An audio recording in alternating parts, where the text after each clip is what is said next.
Kia of West Palm Beach will be hosting a credit clinic at the dealership today and tomorrow. Local bank representatives will be on site to grant special approval to consumers who meet certain minimum criteria. If you have a job bringing home $350 weekly, the credit clinic at Greenway Kia of West Palm Beach wants to approve you, so you can drive home your new Kia today. Greenway Kia of West Palm Beach will be hosting a credit clinic at the dealership today and tomorrow. Hello, is this thing on? I repeat, Greenway Kia of West Palm Beach will be hosting a credit clinic at the dealership today and tomorrow. If you have a job bringing home $350 weekly, the credit clinic wants to approve you for a new Kia today. So what are you waiting for? Don't miss the credit clinic today and tomorrow at Greenway Kia of West Palm Beach. Call 800-NEW-KIAs or go online at greenwaykiawestpalmbeach.com. We want to see you in a Greenway Kia. Credit affects down payment and approval term. Hey golf fans, Colin Russo here. Looking to improve your game? Flagstick Golf Performance, the ultimate indoor golf experience, is now open in Boynton Beach. With 3 indoor simulators and a state-of-the-art putting studio, Flagstick helps players at all levels up their game. Get lessons from experts, try the latest clubs, or just come up for a round in the simulators. You can track your stats and see real improvement. Flagstick is where serious golfers and beginners find their edge. Bring your friends or family and enjoy golf like never before. Visit flagstickgolfperformance.com to book your session.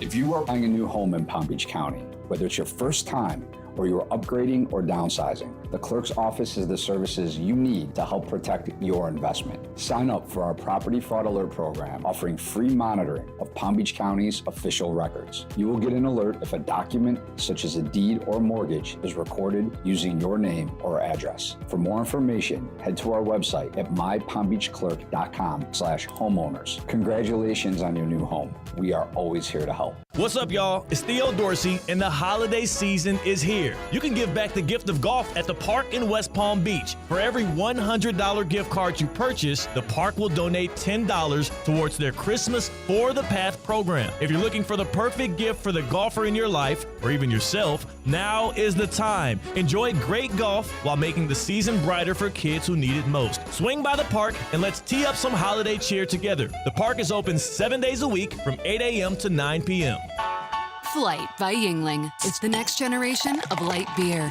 For those who don't follow trends, but craft them. Flight by Yuengling is 12 ounces of uncompromised refreshment from America's oldest brewery. With only 2.6 grams of carbs and 95 calories, this is premium refreshment 6 generations in the making. Don't just raise a glass, raise the bar. Flight by Yuengling. Available wherever beer is sold. DG Yuengling and Son Incorporated, Pottsville, Pennsylvania. Please enjoy responsibly. This is ESPN 106.3, a Good Karma Brands radio station. Find official rules for all your favorite ESPN West Palm contests by visiting ESPNWestPalmContests.com. That's ESPNWestPalmContests.com. You're listening to ESPN 106.3, the ESPN app, and streaming on your smart speaker. Anagar Lavine. Call 1-800-747-FREE. That's 1-800-747-3733. ESPN 106.3. WUUB Jupiter, a Good Karma Brands radio station. It's National Signing Day on ESPN 106.3. University of Miami. Presented by Keiser University, home of the 2023 NAIA Football National Champions. Florida State University, go now. Florida State it is. Breaking the biggest stories and covering everything high school sports. Florida. You're going to Florida. National Signing Day is presented by Keiser University, Smith Ball Bias in Prather, and the Orange Bowl. Good afternoon, everybody. Colin Russo here from the City Place Studios in downtown West Palm Beach. You heard it. It's National Signing Day in the South Florida area, and all these players flipping, not flipping, staying, another school. A lot of questions. We got you on the regional coverage. Next 2 hours, you're with us. Live here on ESPN 106.3. Christian Cat, of course, helping you out behind the glass at the City Place Studios. C-Cat, we got a lot to cover today. Of course, with our top 63 that happened over the summer, I was starting to get a feel for how good Palm Beach County area high school sports really is. And now that the bulk of the high school season, of course, we got a couple state semi games coming up. The bulk of the high school season is completed. And a lot of these seniors are now shifting now to their collegiate careers, whether they're leaving early or not. And one thing you, I guess, don't realize is just how much talent there actually is in the Palm Beach County local area high school sports. And one thing about talent, especially in the new age of college football, is you are not slated to go to that school until pen hits the paper. To the last second, you are still a free agent.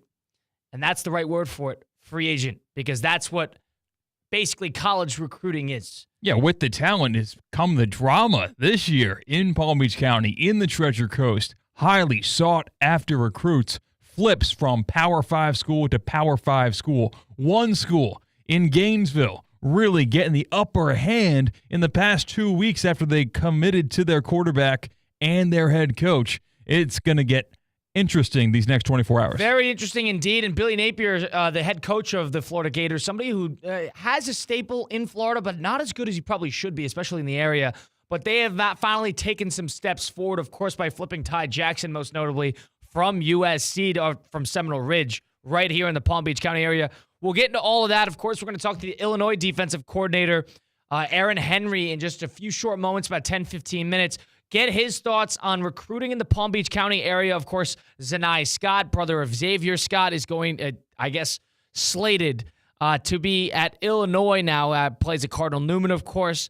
And, of course, the Vero Beach corner, R.J. Jones, Robert Jones, committed and signed to Illinois. So we'll get a feel from the defensive coordinator himself, Aaron Henry, just about 10 to 15 minutes. Going to have interviews from all surrounding area high school sports and the signing days at different high schools. We had our guys traveling around the whole Palm Beach County area, getting interviews with these players, short little snippet interviews. We'll hear from that later in the show. And more importantly, teams like Florida State need to make a bit of a push here, a bit of a jump. Teddy Hoffman, wide receiver at Atlantic, is he going to be flipping to FSU from FAU? Somebody who has dramatically increased his collegiate appeal as a prospect in the past few months by transferring to Atlantic, of course, and just making a name for himself in a big way. One of the best players in the area. FSU picked up an offer. He is committing on Friday. We'll be live streaming that on ESPN West Palm on YouTube. We'll also be live streaming today. TJ Alford, number 2 on the ESPN Top 63, was slated to go to Ohio State. Committed for a long time now. Ohio State, top of the line. You'd think he'd be comfortable there. Wrong. A lot of rumblings now of TJ Alford, the Vero Beach linebacker, flipping to the University of Miami. The same Miami that just got screwed out of the college football playoff. Whether you think that was the right move or not is another conversation. But they are going to be the outside looking into that playoff. But back to prominence. Is Mario Cristobal finally putting the right pieces in the right spots? Are they going to be able to nail a big-time blue-chip prospect like TJ Alford? You'll find out at 2:15 at his signing day. We'll be live streaming that as well at ESPN West Palm. We'll be live on site. You can catch that then on socials. We'll have the coverage for you. How about that for drama? Yes. We just hit all the beat there. Teddy Hoffman, one of the best players in the area from Atlantic. We don't know where he's going, whether he's going to stick at FAU or go to FSU. FSU desperately needs a shot in the arm. Talk about a school that hasn't done a great job in terms of recruiting from this class all throughout Florida, all throughout the country, partially because they canned all their offensive defensive coordinator. They quickly brought in Malzahn. They quickly brought in the defensive coordinator from Nebraska because they had the money for it. But all of a sudden, now it's an uphill battle for a school like FSU to get back into the scene. They need a big flip or something that could at least a shot in the arm in the area in terms of recruiting, like a Teddy Hoffman of sorts. Yeah, absolutely, especially when you think about the perception of Florida State, how different it is this year than it was this time last year. I mean, so many prime-time, isolated games where they threw up all over themselves. And the kids watch those games. The kids see what's on social media about those teams. They see the memes. They're at the games. Yes. They see what the jokes are being made and who's becoming the butt of the joke. And if there's been one butt of the joke in 2024 when it comes to the football field, it's been Florida State. And that matters, and it's showing in the recruiting. And very curious to see what happens there. FSU hasn't necessarily put a foothold in the area. Of course, they're waiting to hear from Max Redman, who will be FSU or Mississippi State. So we got all that coverage in the area on the high school sports side of things. It's the ESPN High School Game Day, National Signing Day special on ESPN 106.3, presented in part by Keiser University. They're champions. They're all over the flagship campus of Keiser University in West Palm Beach. That includes the defending champion and number 1 ranked Keiser football team. The Seahawks host Georgetown College in the NAIA Football Championship Series. That's this Saturday at 1 p.m. Don't miss that. The Keiser Seahawks have now won 22 national titles. In addition to football, the Seahawks, I should say, are back-to-back men's champions, national champions in men's lacrosse, and now have won 3 straight NAIA women's swimming and diving titles on top of that. KU has also captured 64 regular season and 63 conference tournament titles, plus a Learfield Cup trophy. Talk about excellence, talk about success. Florida State could take some notes on their end. Get the latest in Keiser Seahawk Athletics, kuseahawks.com. Kaiser's looking to have a decent day, too, because they're going to be looking at this area, too, and determining whether guys are going to go Power 4 or want to go the NAIA route and stay local and try to refine their skills to, boost their recruiting later. That's another school that's going to be in the mix, keeping an eye on everything to seeing who's available and who needs a home. Yeah, and also, playing football. If you're a fan of football in the area, maybe you like high school football in the area, maybe you got kids on these teams, you're going to see the same players you see on Friday nights on the field at Keiser University, the flagship, right in West Palm on Saturday. That roster is absolutely loaded with supreme talent that came right from our backyards. Absolutely. That's Christian Cat, of course, Colin Russo here on ESPN 106.3. Getting you covered for the National Signing Day. Some other schools that we are looking at, of course, Wade and Charles from Palm Beach Central. That is happening a little later on today. Waiting to see on UCF on that one. There's a bunch of schools that have started to develop a bit of a foothold. And one school that has developed a relatively large foothold that we're going to talk to somebody from that program in a second is Illinois. And Illinois, of course, Xavier Scott from Illinois has had a terrific season last year at defensive back for the Fighting Illini. He's from the area. His brother, Zanai Scott, committed pen to paper, the whole thing, to Illinois. This is somebody now, and this is a program now, that has started to develop a bit of a footprint in the Palm Beach County area. And Illinois, of all schools, Champaign, Illinois, Big Ten, cold, doesn't necessarily have the national allure of another Big Ten schools like the Michigans, the Ohio States of the world.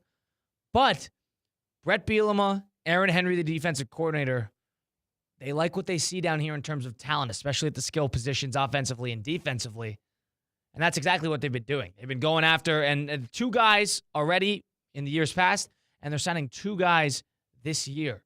So Illinois making some noise in the recruiting trail in the Palm Beach County area. It's almost like it's a hidden gem. People know that there's talent down here, but from all over the country, all you got to do is set up these relationships, whether with the coaches or the players, understand that some of these players are good enough to travel across the country, and a lot of ways can sometimes be overlooked because, being 50, 60 miles north of Miami and all the talent that gets spurted out of Miami so frequently. Palm Beach County, still great, but there's a bit of a shadow attached. And it's because of that, that's where you can get your hidden gems. And if all of a sudden you get a little bit of a foothold, then you're going to be the beneficiary of some great talent that consistently comes out of this county area. And you're also kind of the beneficiary if you have a highly touted prospect, a highly touted recruit in this area. And in this area, they see Florida State who's struggling. They saw Florida with a tough schedule and really didn't put up the numbers they wanted. Of course, the second half of the season, they turned it around. Miami has yet to win an ACC championship game. There is opportunity from outside the state of Florida for schools like the Illinois, like across the country to USC, schools like that to kind of just infiltrate and take over. Infiltrate and take over. That's what Illinois is starting to do here, establishing a bit of a reputation in the Palm Beach County area. Let's get to the bottom of that. We're going to talk to Aaron Henry next, the defensive coordinator of Illinois University, the football team.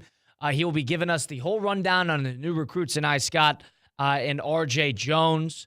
And I also want to get his take on some NIL things. Brett Bielema tweeted that Illinois should have made the college football playoff and should have been in consideration, to get his thoughts on that. Should be a whole lot of fun. Stick around for that. It's coming up next on ESPN West Palm on the ESPN West Palm High School Game Day National Signing Day special on ESPN 106.3. When it comes to choosing a health plan, you can trust the members who have experienced it firsthand. Humana is proud to offer a Medicare Advantage plan in Florida that earned 5 out of 5 stars. 5 stars is the highest rating possible. It's based on real members' experiences, and it's decided by the Centers for Medicare and Medicaid Services. Our Humana Gold Plus HMO earned 5 out of 5 stars. That means a few things. It means members get outstanding customer service. It means we connect them with excellent preventive care and chronic condition support. Most of all, it means you have a trustworthy option for a Medicare Advantage plan. Explore our 5-star Humana Gold Plus HMO at humana5star.com. Humana, a more human way to healthcare. Every year, Medicare evaluates plans based on a 5-star rating system. Humana is a Medicare Advantage HMO organization with a Medicare contract. Enrollment in any Humana plan depends on contract renewal. Make poker playing hours work for you at Harrah's Pompano Beach Casino's No Limit Hold'em. $1 million break the bank. Play at any qualifying table to garner 150 hours and qualify for January 29th Break the Bank tournament. Finish at number 1 for your shot to win $1 million. Play poker at Harrah's Pompano Beach Casino. Open 24 hours a day, 7 days a week. Powerline Road, Pompano Beach at the Pomp. Must be 18 or older for poker and simulcast. Must be 21 or older to gamble. Gambling problem? Call 1-888-ADMIT-IT. Time now for a PNC Pause. PNC Bank is committed to making a difference in the lives of the customers they serve in the South Florida community. See how at PNC.com. You're listening to ESPN 106.3. Great game. You got into the end zone again and again. How'd it feel? Awesome. Like getting a new iPhone again and again. I just got the new iPhone 16 Pro today. Really? Yeah, and with AT&T Next Up Anytime, I can upgrade early every year. Very nice. Feel like an MVP again. Learn how to get the new iPhone 16 Pro on us and the latest iPhone every year with AT&T Next Up Anytime. AT&T. Connecting changes everything. Offer subject to change. Additional fees, terms, and restrictions apply. $0 offer may not be available on future iPhones. Next Up Anytime feature may be discontinued at any time. See att.com/iPhone for details. Hey, fans! Welcome back to Fansville's Cheers and Tears. Oh. Okay, so like everybody deals with losing, right? To a rival on a last-second field goal. Whatever, it's fine. I'm totally fine. But I cope with losing with an ice-cold Dr. Pepper. Those 23 flavors are like so delicious. They totally wash away the pain of your college football team taking a big fat L. College football, it's a pepper thing. ESPN 106.3 is presented by Anagar Lavine Accident Attorneys. Call 1-800-747-FREE. That's 1-800-747-3733. They can help you if you're in an accident, but your fantasy football team, not so much. Tickets are on sale now for the Cognizant Classic in the Palm Beaches. South Florida's only PGA Tour event returns to PGA National February 26th through March 2nd. Watch your favorite golfers compete on the Champions Course while enjoying a new on-site experience filled with local bites, craft cocktails, fan activities, and more. Get ready for a week to remember. Secure your tickets now at thecognizantclassic.com. Hey folks, when it comes to Christmas trees, don't get played by foreign plastic. Just like you wouldn't replace a prize QB with a mannequin. Don't replace American farm fresh trees with fake foreign plastic. These farm families are the MVPs of Christmas, growing champions right here on American soil. They're not sitting on the bench. They're out there every day growing real Christmas traditions. Make the winning choice, farm fresh Christmas trees, not foreign plastic that pollutes. Visit GetRealKeepItReal.com to find your local farm MVP. Life insurance. Why are you putting it off? Can't afford it? Too much hassle? Think you don't need it? There's lots of excuses for putting off life insurance. But if you weren't there, who would pay the mortgage and other bills? With Ethos, you could be covered in 10 minutes and boom, family protected. Ethos, fast and easy online term life insurance. Up to $2 million in coverage with no medical exam. Some policies as low as $1 a day. Answer a few health questions and get your free quote at getethos.com. That's getethos.com. It's National Signing Day on ESPN 106.3. University of Miami. Presented by Keiser University, home of the 2023 NAIA Football National Champions. Florida State University, go Noles. Florida State it is. Breaking the biggest stories and covering everything high school sports. Florida. You're going to Florida. National Signing Day is presented by Keiser University, Smith Ball Bias in Prather, and the Orange Bowl. Rolling on here with the National Signing Day special on ESPN 106.3. Colin Russo, of course, Christian Cat behind the glass at the City Place Studios right here in downtown West Palm Beach, covering to you with some local coverage of area high school sports and what schools are doing some damage in terms of on the recruiting trail. I'll give you one that is starting to make their presence known in the Palm Beach County area. The Illinois Fighting Illini out of the Big Ten. And should have a lot of fun here as we like to welcome in defensive coordinator Aaron Henry. Coach, joining us now on the ESPN West Palm National Signing Day special. Coach Henry, how are we doing today? What's going on? Good, baby. Thank you for having me, man. Beyond excited to be on, and even more excited to have some real ball players down from South Florida on our team. So let's start there. I love hearing this because Coach Henry, a Big Ten guy, coming down here and I guess understanding what the gold mine is in terms of the talent that comes out of South Florida. I know Xavier Scott, and now we get Signage Scott. We'll get into all the players specifically in just a few short moments, but just generally, where did this South Florida, Illinois got to come down south to Florida? Is this a Bielema and you're deciding we got to get down here and get some of these players? Walk me through the Illinois connection now to South Florida. Yes, sir. Well, I will tell you this. So I'm from Immokalee, which is on the other coast. So right. I'm a South Florida kid, born and raised. But Coach B, he started his roots like 30 years ago recruiting in South Florida. But we've made a vow at any place we're at, we're going to always recruit South Florida. I mean, we got over 30 guys on our roster from Florida. A couple of years ago, we had 3 DBs drafted off our roster, and all of them were from Florida, right? And so, we have a great understanding for the talent that's down there, and a lot of it is undeveloped and untapped, right? We found Xavier Scott was headed to a D2 school.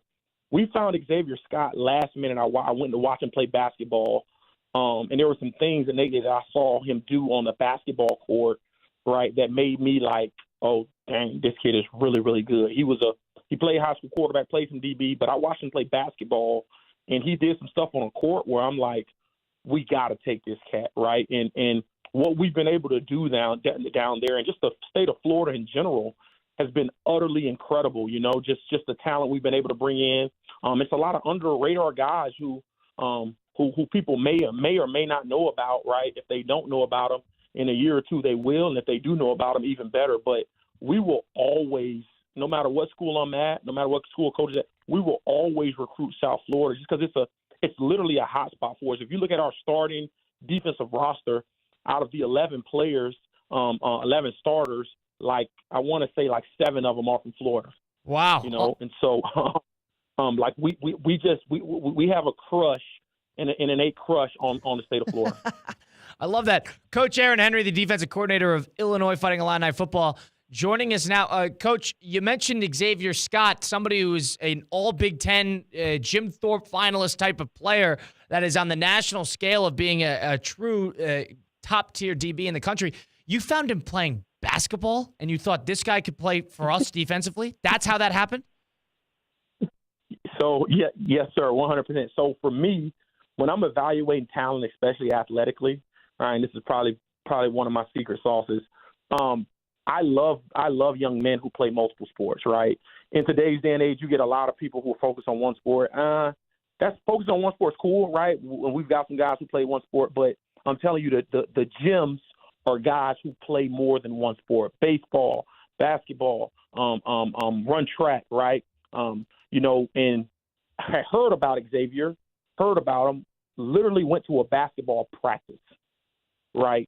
And I wish you could have been a fly on the wall watching him practice. He had a game the day before. He had a game the day after.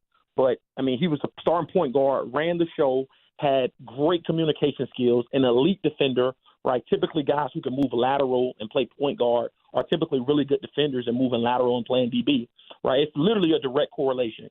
Devin Witherspoon was a really good high school basketball player. Quan Martin was a really good high school basketball player. And so, like, there are innate things that young men who play high school basketball, there's a direct correlation from them being able to literally shadow somebody and play DB. Yeah, he was going to play some D2 football. We actually got a phone call from down there. Coaches, really close friends with a high school coach in that area. And we got a phone call, went to see him, heard about him prior to, and watched him work out. And I just laughed. I laughed because I'm like, how in the hell is this kid going to get out of the state of Florida? And obviously, first day on campus, he's in a one-on-one setting with one of our premier wide receivers, and he locks him up. And I looked to our DC at the time, Ryan Walsh, and I'm like, bro, he going to play for us as a true freshman. His first start as a true freshman was literally in the big house versus number 3 Michigan, right? He plays the whole game. He's a freaking starter. He makes plays in that game. He forces a fumble that we ended up recovering versus Blake Corum, right? The kid's a freaking gamer, dude. Like, he has that, what I would call South Florida dog in him, right? That is kind of hard to see on film sometimes. But if you watch him live and watch him at a practice, you can definitely tell.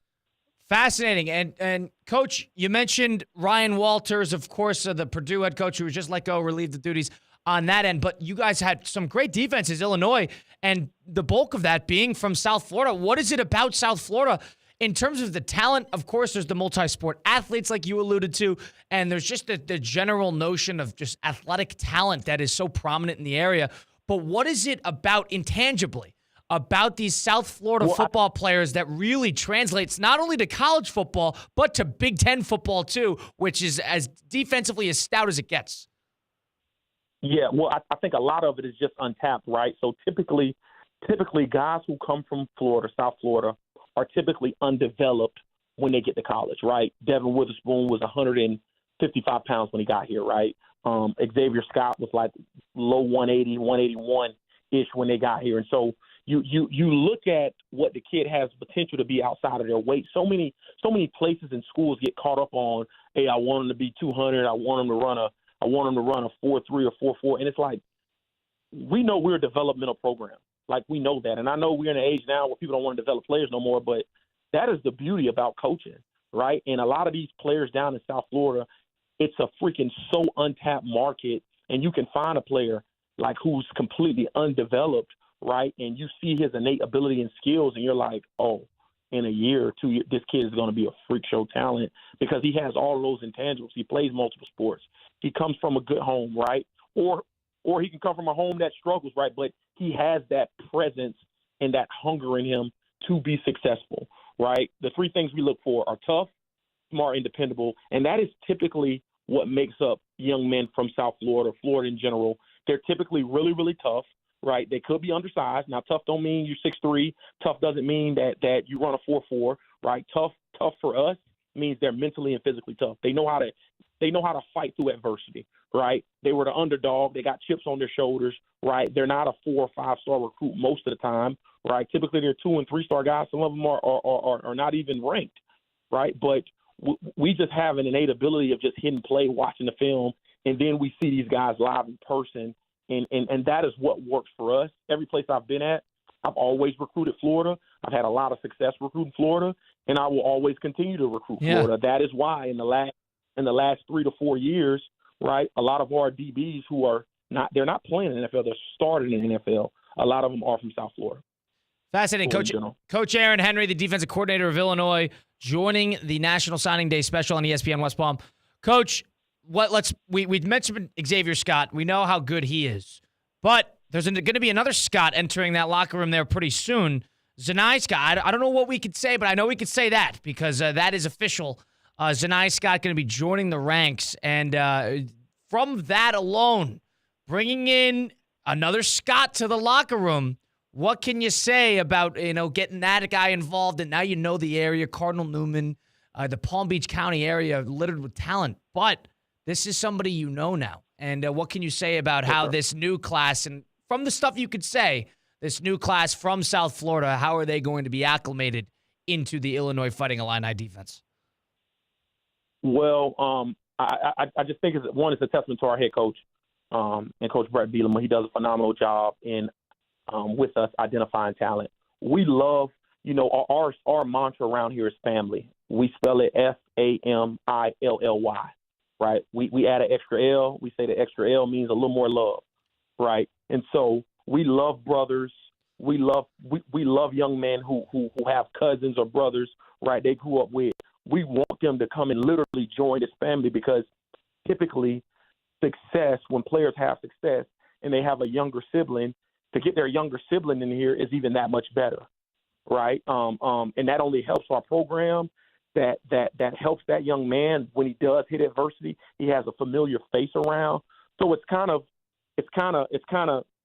very beneficial for us on both ends, right? And so when you talk about acclimating these young men for what we do and how we do it, every young player at some point in time is going to get homesick. That's just part of the deal, right? And so what we try to do and the comfort level that we try to place in this place is, one, I think when we do acclimate them, right, we kind of set up a deal to where they're kind of paired with an older player in our program, and that older player kind of walks them through how we handle stuff. They go out to eat with them, they go to dinner with them, they have lunch with them, they walk around campus with them. And so with that being said, Coach B's he's created an environment to where there is not really a lot of jealousy and animosity when we bring in new players in our building, only because that's the kind of environment that we foster. Like how you get better as an older player when you bring somebody in that's just as talented as you and has the ability to push you, right? And so acclimating our young players, it's not an issue. Typically, the only issue we got a problem acclimating to is the weather. Yeah, because we know that's obviously completely different than being down there in South Florida. But it's really, really cool. Again, I wish you could be a fly on the wall in this building just to see how we kind of get them set up and registered, them moving into their dorms, right? The love we pour into them. We got a great support staff here in this building, and all hands on deck. I mean, every last one of these dudes, especially on the defensive side of the ball, will be at my house in the first month that they're here, right? And so we spend a lot of time off the field together to ensure, right, not only that they're really good players for us on the field, but they're really good men off the field. Coach Henry, let's get into your career a little bit, because you're somebody who played for Brett Bielema at University of Wisconsin. Let me just get this out of the way. I'm a Wisconsin guy. I just graduated the school, so I'm a Wisconsin guy through and through. I know you, Big Ten, you got to be careful, Illinois, Wisconsin, but I know you still got some red and white in you. I know that. And but what I'll say is you played for Bielema. What point of that career and your development with him as a player told you that this is somebody I'd like to coach under? And how does Brett establish that locker room to a point of where you, at a certain point as a player, where I could coach under this guy, I want to coach under this guy, and you did at Arkansas, and of course you're again over at Illinois. What was that sort of relationship like? How did that develop? Well, you know what's really funny? I had 4 knee surgeries in college, and my junior year there was questions if I was going to be able to return and play. And Coach bring me into his office, and he's like, you know what? I know you've had some things that you've dealt with. I have a tremendous faith, right? He knew my faith was really important to me. He was like, when this thing's over, have you ever thought about coaching? And my response to Coach at the time when he asked me that was hell no, because you guys don't spend enough time with your family, right? You're in this facility all day. And Coach was 34 at the time, and I told him no. And I still had 2 years left, and little did I know that, you have a chance to play in the NFL. You start working these odd-end jobs. I was a landscaper. I was a teacher, right? I did everything under the sun, right? I worked construction, right? I was I worked at an elementary school, worked at a high school as a teacher. I did everything, right? And I always found myself wanting to get back into it, and I literally accepted a job to be the team chaplain at NC State, right? And he calls me and he says, I want you to come up here and work a camp for me. And he was at Arkansas at the time. And I had a week before I was supposed to go. I go up there and work the camp for him at Arkansas. Long story short, they had invited a bunch of players and offered about 15 guys at that camp. The 15 guys they offered, I spoke to 9 of them. The 9 guys that I spoke to, all 9 ended up committing. Wow! I didn't know these young men. I literally spoke to them on behalf of a former Brett Bielema player, just giving them my oversight in regards to the things that coach is going to do for you and allow you to be the player you're capable of being and what he's going to do for you once your career is over, right? And had no idea. Every mother that walked in that meeting, the first thing that they said was, who is the coach with the long dreadlocks? I had long dreadlocks at the time. And Coach B started laughing. He's like, it's my former player. They had no idea I was only up there for the weekend to visit because I had accepted a job at NC State. Well, when I go to leave, give Coach a big hug, tell him thank you. I'm literally flying out because I had accepted the job as the team chaplain at NC State. And Coach hugs me. His eyes begin to water up. He says, I want you to stay. Now, he doesn't have a job for me in place. I want you to stay. And I'm like, huh?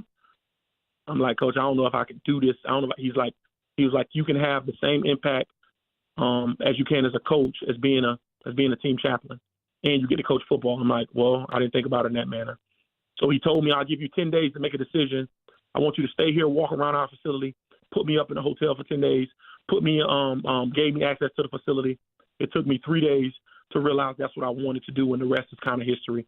From that moment, I accepted a job at University of Arkansas. At that moment in time, he didn't have no spots open. So I actually did some landscaping for about 6 months. Me and 5 Hispanic guys met every morning at a shed at about 5 a.m. and we drove to various parts of Arkansas, hedging bushes, cutting grass, painting buildings, literally working for the Lindsay apartment complex, bunch of apartments throughout Northwest Arkansas. Right, some really, really nice apartments. But from that moment, I got elevated as an academic advisor at the University of Arkansas, and I did that for about 8 months, and then got promoted to a GA. And so I'm so thankful for what Coach has done for me in my career. Parlayed that into obviously kind of moved up the rankings relatively fast. Ended up got my first full-time job under Chris Ash. Being the DB coach at Rutgers, specifically the corners. Got promoted from there. Dave Dorn calls me back to coach the safeties at NC State a year later. Leave Dave Dorn and go and work for Derek Mason and Ted Roof at Vanderbilt. Coach B gets a job here at Illinois and decides to hire me on. Brings me here. We have an incredible defense. I'm coaching the secondary. I have 3 guys drafted. Schools are calling. He can't let me go. He promotes me to be the DC, and the rest is kind of history, man. So I say all of that because I know we're in the NIL era now. But the reason why I'm in this position is because of relationships. And had I not had a relationship with Coach B, had I decided to transfer or go somewhere else, that probably would have ruined the relationship.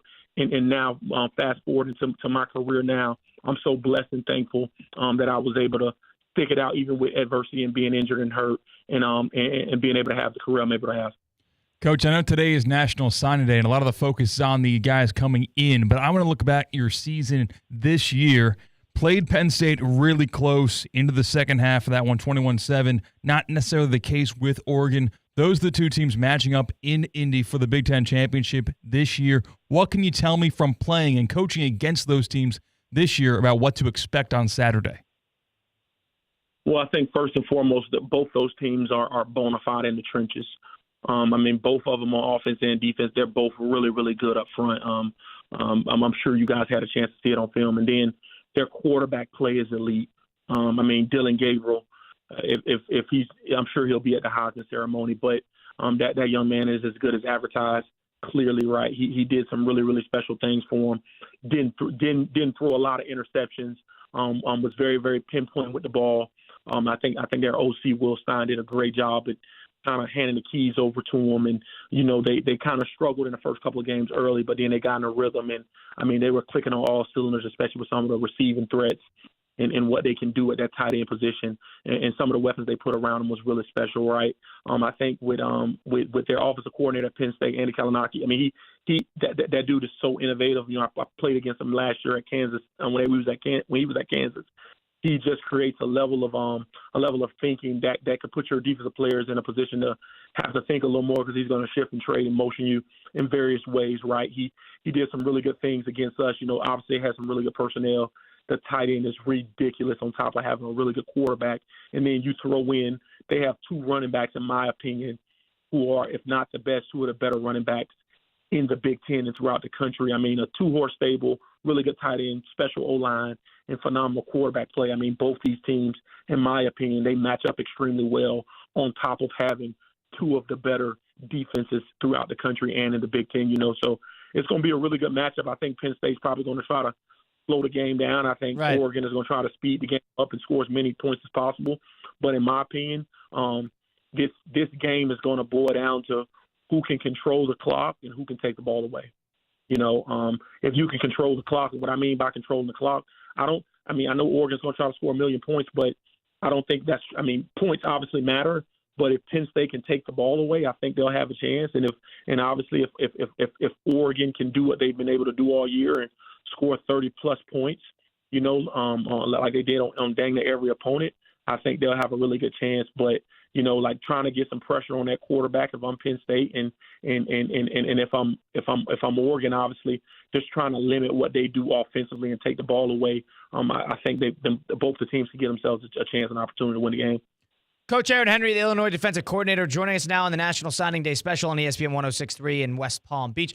Coach Henry, you mentioned a couple things that are interesting there. I agree with you to the fact that of that game specifically, really quickly, if Oregon scores, I don't know if Penn State can match that. So Penn State is going to have to cause a couple turnovers and slow the game down, like you said, in order to, in my opinion, keep pace with them.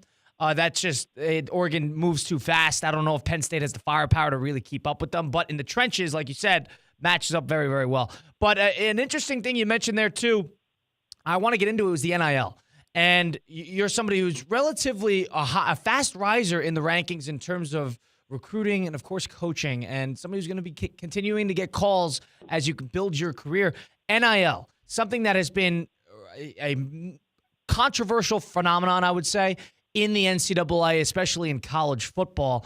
Guys flipping more so than ever. The financial contribution that has to go into recruiting nowadays. There's no other way around it. You got to play the game. That's the nature of the game. Yep. A lot more schools have more resources than others. What is your opinion on where it's heading? Where is the NIL? Is it going to be regulated? If so, what needs to be regulated? You're somebody who deals with it. You're somebody who has to abide by the rules and regulations that the NCAA does or doesn't put on you as a recruiter. Where does it need to go in order to refine itself and make sure that it's actually a steady process and a good machine of recruiting?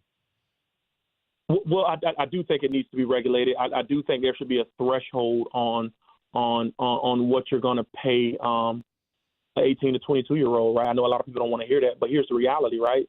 I'm from Immokalee, Florida, right? Grew up in poverty. If you would have handed me $300,000 at 18 years old, I probably would have lost my mind. I do think there's an element of we have to be very, very careful of what we're potentially doing to the future of our country, right? Like I do think a lot of these young men garner a lot of attention in regards to they should be compensated. These universities are making billions of dollars, and they for sure should be compensated. I made that statement in 2010 when I was at the Rose Bowl right before we played TCU. I went on the podium and said our players should be compensated, but I do think that in some capacity it has to be regulated, right? Like we as a fraternity of coaches in the NCAA, we got to get on board because right now it's just out of hand. Right now it's out of hand. It's just pay whoever, give them the most amount of money because they're on your roster. I'm just looking at what kind of trend are we setting, right? So last year some guys got paid, right, and this year they didn't play and so they transferred, right? Like what happens when that young man graduates, or maybe he doesn't graduate because he's transferred 4 times, and he goes to work at, let's just say, the post office, or he goes to be a construction worker, right? And he's only making in his NIL, he's making $300,000 a year, and his construction job is only going to pay him $60,000, right? And the level of depression he's going to fall into, like what are we creating? Right. My wife's a clinical psychologist. In the environment that we're putting these young people through, I know we think we're helping them right now because we're just giving them money, but in the long run, we're really not helping them if we're just giving them money and we're not allowed to educate them, right? Like there has to be an educational. Let's just call it what it is. This is the miniature version to the NFL, right? Like with no structure, you know what I mean? And so like we all have to get on board, NCAA included, and create a system to where there has to be some kind of cap because this is getting out of hand. Right? So with that being said, like it's clear that NIL is in place, and I'm totally fine with that. But I don't think that you have to spend the most money on a roster to have success, right? Like we're here at the University of Illinois. We just won 9 games, okay? Illinois in the 100-year school history has won a total, I think, of 8 they've had 8, 9-win seasons in 100-plus year school history. I think we were the 9th. Okay, I would say this, right, in comparison to some of our counterparts, we didn't go into every game with the most talent, but I tell you this, we were probably the most connected, right?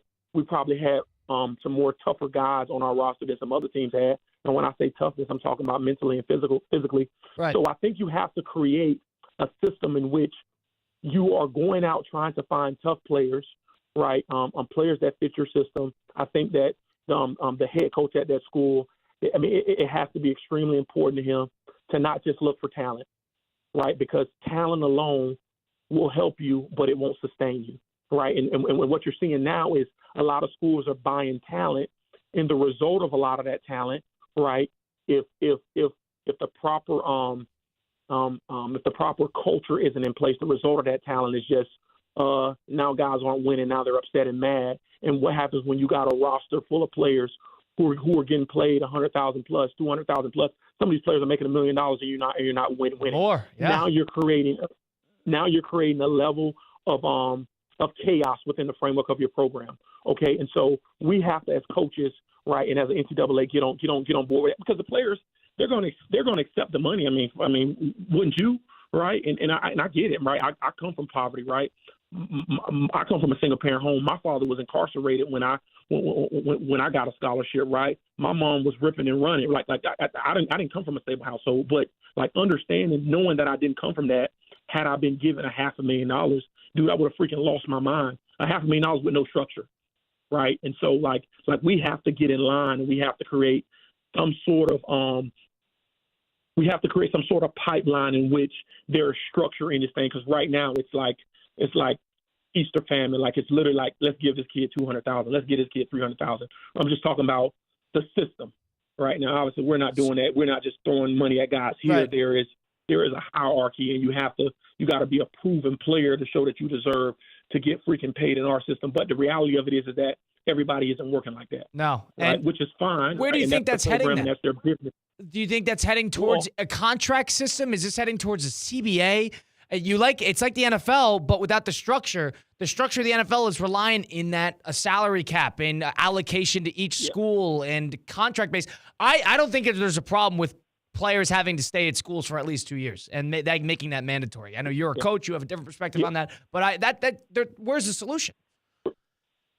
For sure, because I think it is going to involve the CBA eventually. Only because, right, you got guys sitting out of spring ball. You got guys counting how many games they have and sitting out of the games because they may want to transfer next year. Saving and you're red paying shirt. them Yeah. $200,000, right? And they decide the red shirt, and it's like, dude, I brought you here to play. I'm also paying you on top of that, and you gonna do what?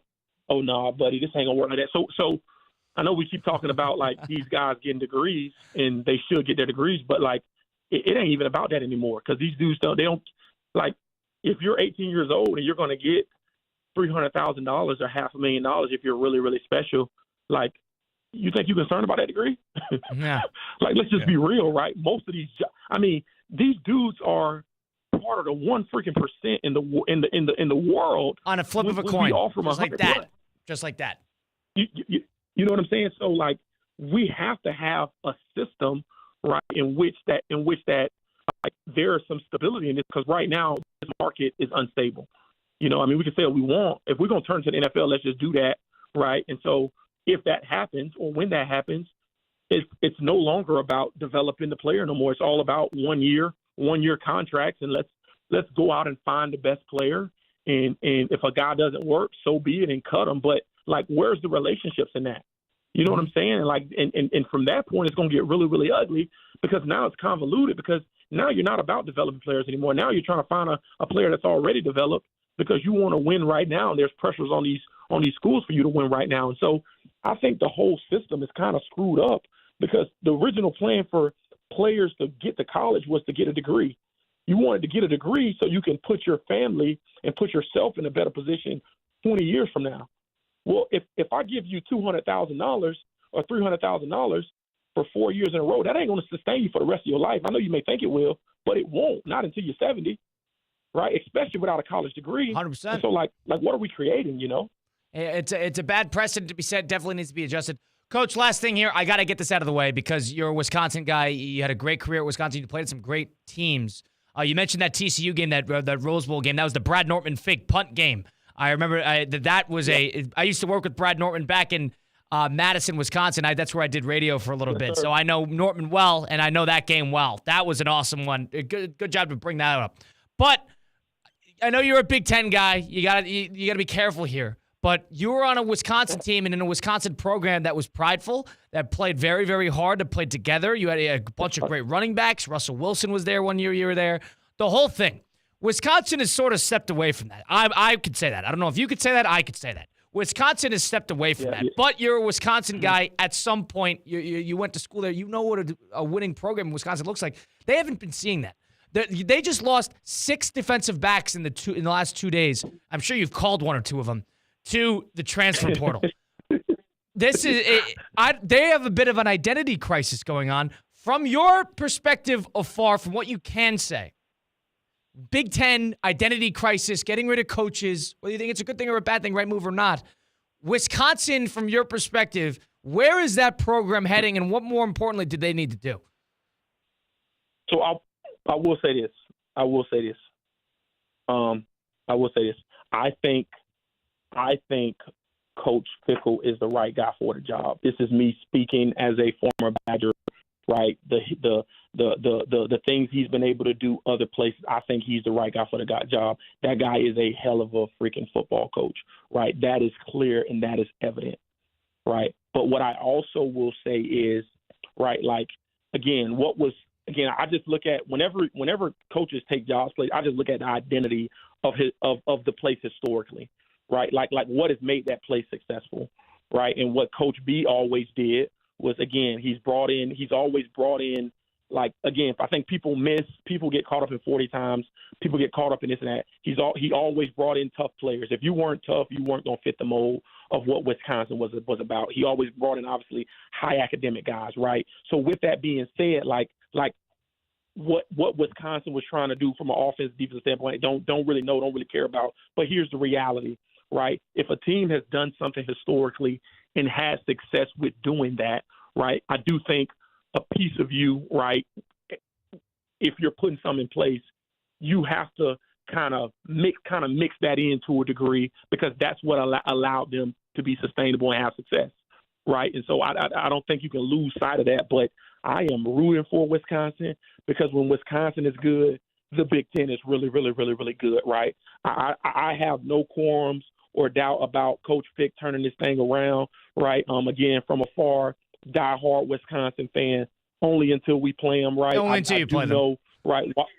Watching that dude, what he did at Ohio State, watching what he did at Cincinnati, right? Like, I know that it is the right guy for the job, and I am really, really excited for the OC he's going to bring in there, right? And I'm sure the rest of Wisconsin is really, really excited about that as well. But I'm rooting for him. I'm rooting for him from afar, just as a former alum, right? I want them to have success. I want him to have success. And I know he will, right? The dude has had success everywhere he's freaking went. And I know naturally, right, people started Wisconsin alum and fans started to get in, get up and roar about it. But listen, fellas, coaching is hard.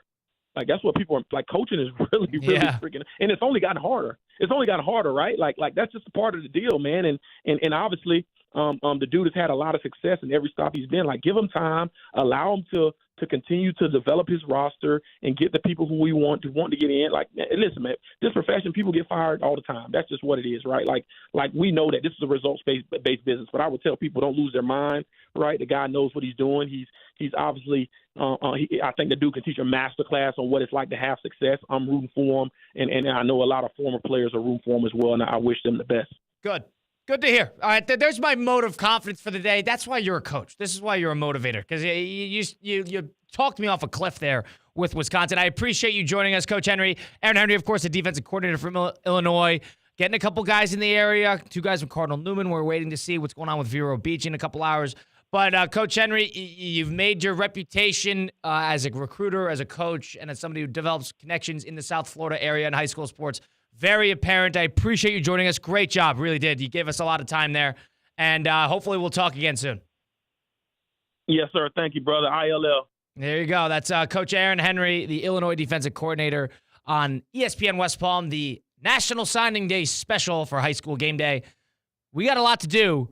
A couple interviews we'll hear from players in the Palm Beach County area that have officially signed with their schools, and a couple others that are sort of still up in the air. Teddy Hoffman of Atlantic being one of them. TJ Alford recruiting in about 2 hours. We'll see where he goes, whether he's going to flip to a Miami of the worlds. And, of course, Illinois getting a couple guys, most notably Zanai Scott from Cardinal Newman, brother of Xavier Scott, who is a All-American, essentially. All-American defensive back for Illinois. But great job by Coach Aaron Henry there of Illinois. But now I got to tell you about Smith Ball, Baez, and Prather. They're the Florida injury lawyers, proud to be the presenting sponsor of High School Game Day on ESPN 106.3. If you've been in a car accident, call now for a free consultation. Evidence fades away, witness accounts get blurry. Don't delay in getting your free consultation today. The sooner you call, the sooner the lawyers at Smith Ball, Baez, and Prather can start putting their extensive experience and resources to work for you. You don't pay anything unless they make a recovery for you. You got to call right now at 500-HELP. If you've been injured, the lawyers at Smith Ball, Baez, and Prather will help. Call them now at 500-HELP, 500-HELP. With Smith Ball, Baez, and Prather, help is just a local phone call away. There's offices in Palm Beach Gardens, Boca Raton, and Port St. Lucie. We'll take a quick break. On the flip side of things, hear from a couple players on what they think and their perspectives now that signed, sealed, delivered. We are going to that school. No more flipping for most of our Palm Beach County high school sports players. Stick around for that. It's ESPN West Palm's National Signing Day special on ESPN 106.3. If it's hot, it's at GNC, and we bring you the best new stuff first. GNC has this winter's newest in weight loss, muscle building, and wellness, and the best energy drink flavors anywhere. If it's at the top of your feed, it's already at GNC. Ask a GNC coach about the newest drops from Rise, Mutant, Alani Nu, Drip Drop, and more at your local GNC store, or shop our full collection of flavors and online exclusives at GNC.com. If it's hot, it's at GNC. Live well. As market dynamics change, the quality of service you receive from your accounting firm shouldn't. Anchin accountants and advisors take the time to get to know you and your unique circumstances to help resolve complex issues and develop innovative tax and accounting solutions tailored to meet your goals. If you're a high net worth individual or business owner eager for a strategy to maximize tax savings, let Anchin deliver where others can't. Visit anchin.com. Anchin Accountants and Advisors, recalculating what's possible. Does your business leave a lasting impression? Attractive, eye-catching signs help you stand out from the crowd and create a strong brand identity. Our team at Signorama West Palm are experts in helping your business get noticed and get effective signage in front of your potential customers. Our team can turn your blank windows or plain vehicles into money-making branding machines by drawing customers' attention to your business. So if you're looking to leave that lasting impression, call us 561-687-7993 or visit signoramawpb.com. Hey, it's Tina. The Pickleball Club of St. Lucie West is now open. Join an amazing club that offers indoor championship quality courts and premium amenities that enhance your game. Whether you're new to pickleball, like me, or an experienced player, young or old, the Pickleball Club's world-class experience is more than just a game. It's a community where you can play, dine, and make new friends. Memberships are now available. Visit thepickleballclub.com for more information and to schedule your tour today. You're a man with a plan. I know. You'll propose to her on that family trip in front of everyone. Brilliant. I know. You know the trip is only a month away. But I don't have a ring. Luckily, there's GageDiamonds.com with engagement rings in every style for every budget with certified natural diamonds, lab-grown diamonds, and moissanite. Can I finance it? Gage lets you buy the ring today and pay for it over time with our no credit needed financing. Brilliant. Yes, we are. GageDiamonds.com. We're engagements. Middle name. Exclusions apply. Good Greek moving and storage. Your superhero movers. Make poker playing hours work for you at Harrah's Pompano Beach Casino's No Limit Hold'em. $1 million break the bank. Play at any qualifying table to garner 150 hours and qualify for January 29th Break the Bank tournament. Finish at number one for your shot to win $1 million. Play poker at Harrah's Pompano Beach Casino. Open 24 hours a day, 7 days a week. Powerline Road, Pompano Beach at the Pomp. Must be 18 or older for poker and simulcast. Must be 21 or older to gamble. Gambling problem? Call 1-888-ADMIT-IT. Hi, this is Scott Smith of Smith Ball, Baez, and Prather, Florida Injury Lawyers. I have said it many times before, and I will continue to say it for many years to come. There is never a good time for a car accident to occur, and most certainly never ever a good time to suffer injuries in any type of an accident. The accident and its overall aftermath will usually cause pain, difficulty, and stress. Florida law allows accident victims to recover compensation for such losses, injuries, and damages. But such recovery is often not obtained easily and can require a lengthy fight with an insurance company. If you've been injured in an accident, call us now. Don't delay. The initial consultation is completely free of charge. The sooner you call us, the sooner we can put our experienced legal team to work for you. Don't hesitate or pause for another minute. Our experience, knowledge, and resources could be working for you just minutes after the call. If you've been injured, the lawyers at Smith, Ball, Baez, and Prather will help. Call us at 500-HELP, 500-HELP. With Smith, Ball, Baez, and Prather, help is just a phone call away. Offices Palm Beach Gardens, Boca Raton, and Port St. Lucie. The Palm Beach Health Network Physician Group, an affiliate of the Palm Beach Health Network, is committed to delivering high-quality care to the communities they serve. Their award-winning physicians and specialists provide a level of expertise that has resulted in regional firsts and outstanding patient outcomes. For a physician referral, call 866-654-2362. To learn more about the Palm Beach Health Network Physician Group, visit pbhnphysiciangroup.com, pbhnphysiciangroup.com, to get in touch with the Palm Beach Health Network Physician Group. Florida Atlantic women's basketball season is here. Join head coach Jennifer Sullivan and star guards Maya Perry and Jada Moore at Eleanor R. Baldwin Arena this year for big-time college basketball action. Groups of 15 or more get in free. Single game tickets just $10. The van, the cheerleaders, the fun, the action, it's all there with Florida Atlantic women's basketball. Visit FAUsports.com for more information. Florida Atlantic Owls, winning in paradise. Palm Beach County's premier college football event is back. Don't miss the 2024 Boca Raton Bowl, Wednesday, December 18th from FAU Stadium and broadcast live on ESPN. Last year's game saw in-state Rising Power USF beat Syracuse out of the ACC. What will this year's game have in store? Big names, big teams, big action. The 2024 Boca Raton Bowl, December 18th at FAU Stadium on ESPN. Don't miss out. Find out more at BocaRatonBowl.com. Anagar Lavine. Call 1-800-747-FREE. That's 1-800-747-3733. ESPN 1063. WUUB Jupiter, a Good Karma Brands radio station. Flight by Yuengling. It's the next generation of light beer. For those who don't follow trends, but craft them. Flight by Yuengling is 12 ounces of uncompromised refreshment from America's oldest brewery. With only 2.6 grams of carbs and 95 calories, this is premium refreshment 6 generations in the making. Don't just raise a glass. Raise the bar. Flight by Yuengling. Available wherever beer is sold. DG Yuengling and Son Incorporated. Pottsville, Pennsylvania. Please enjoy responsibly. It's National Signing Day on ESPN 1063. University of Miami. Presented by Keiser University, home of the 2023 NAIA Football National Champions. Florida State University, go North. Florida State it is. Breaking the biggest stories and covering everything high school sports. Florida. You're going to Florida. National Signing Day is presented by Keiser University, Smith, Ball, Baez, and Prather, and the Orange Bowl.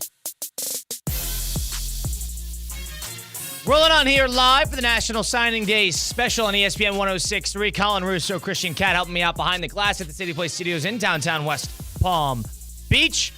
Plenty of area high school sports star athletes signing today for National Football Signing Day.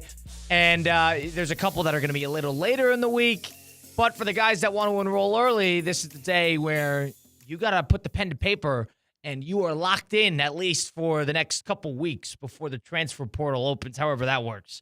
But most of these guys getting locked into their collegiate football, I guess, alliance, if you want to put it that way. It's not a contract, but nonetheless, ton of athletes that are going to big-time schools in the Palm Beach County area, very underrated And we spoke with Aaron Henry, the defensive coordinator of Illinois, just before. If you missed any of that, go to ESPN West Palm High School Game Day, Apple, Spotify, wherever you get your podcasts, and you can catch that full interview.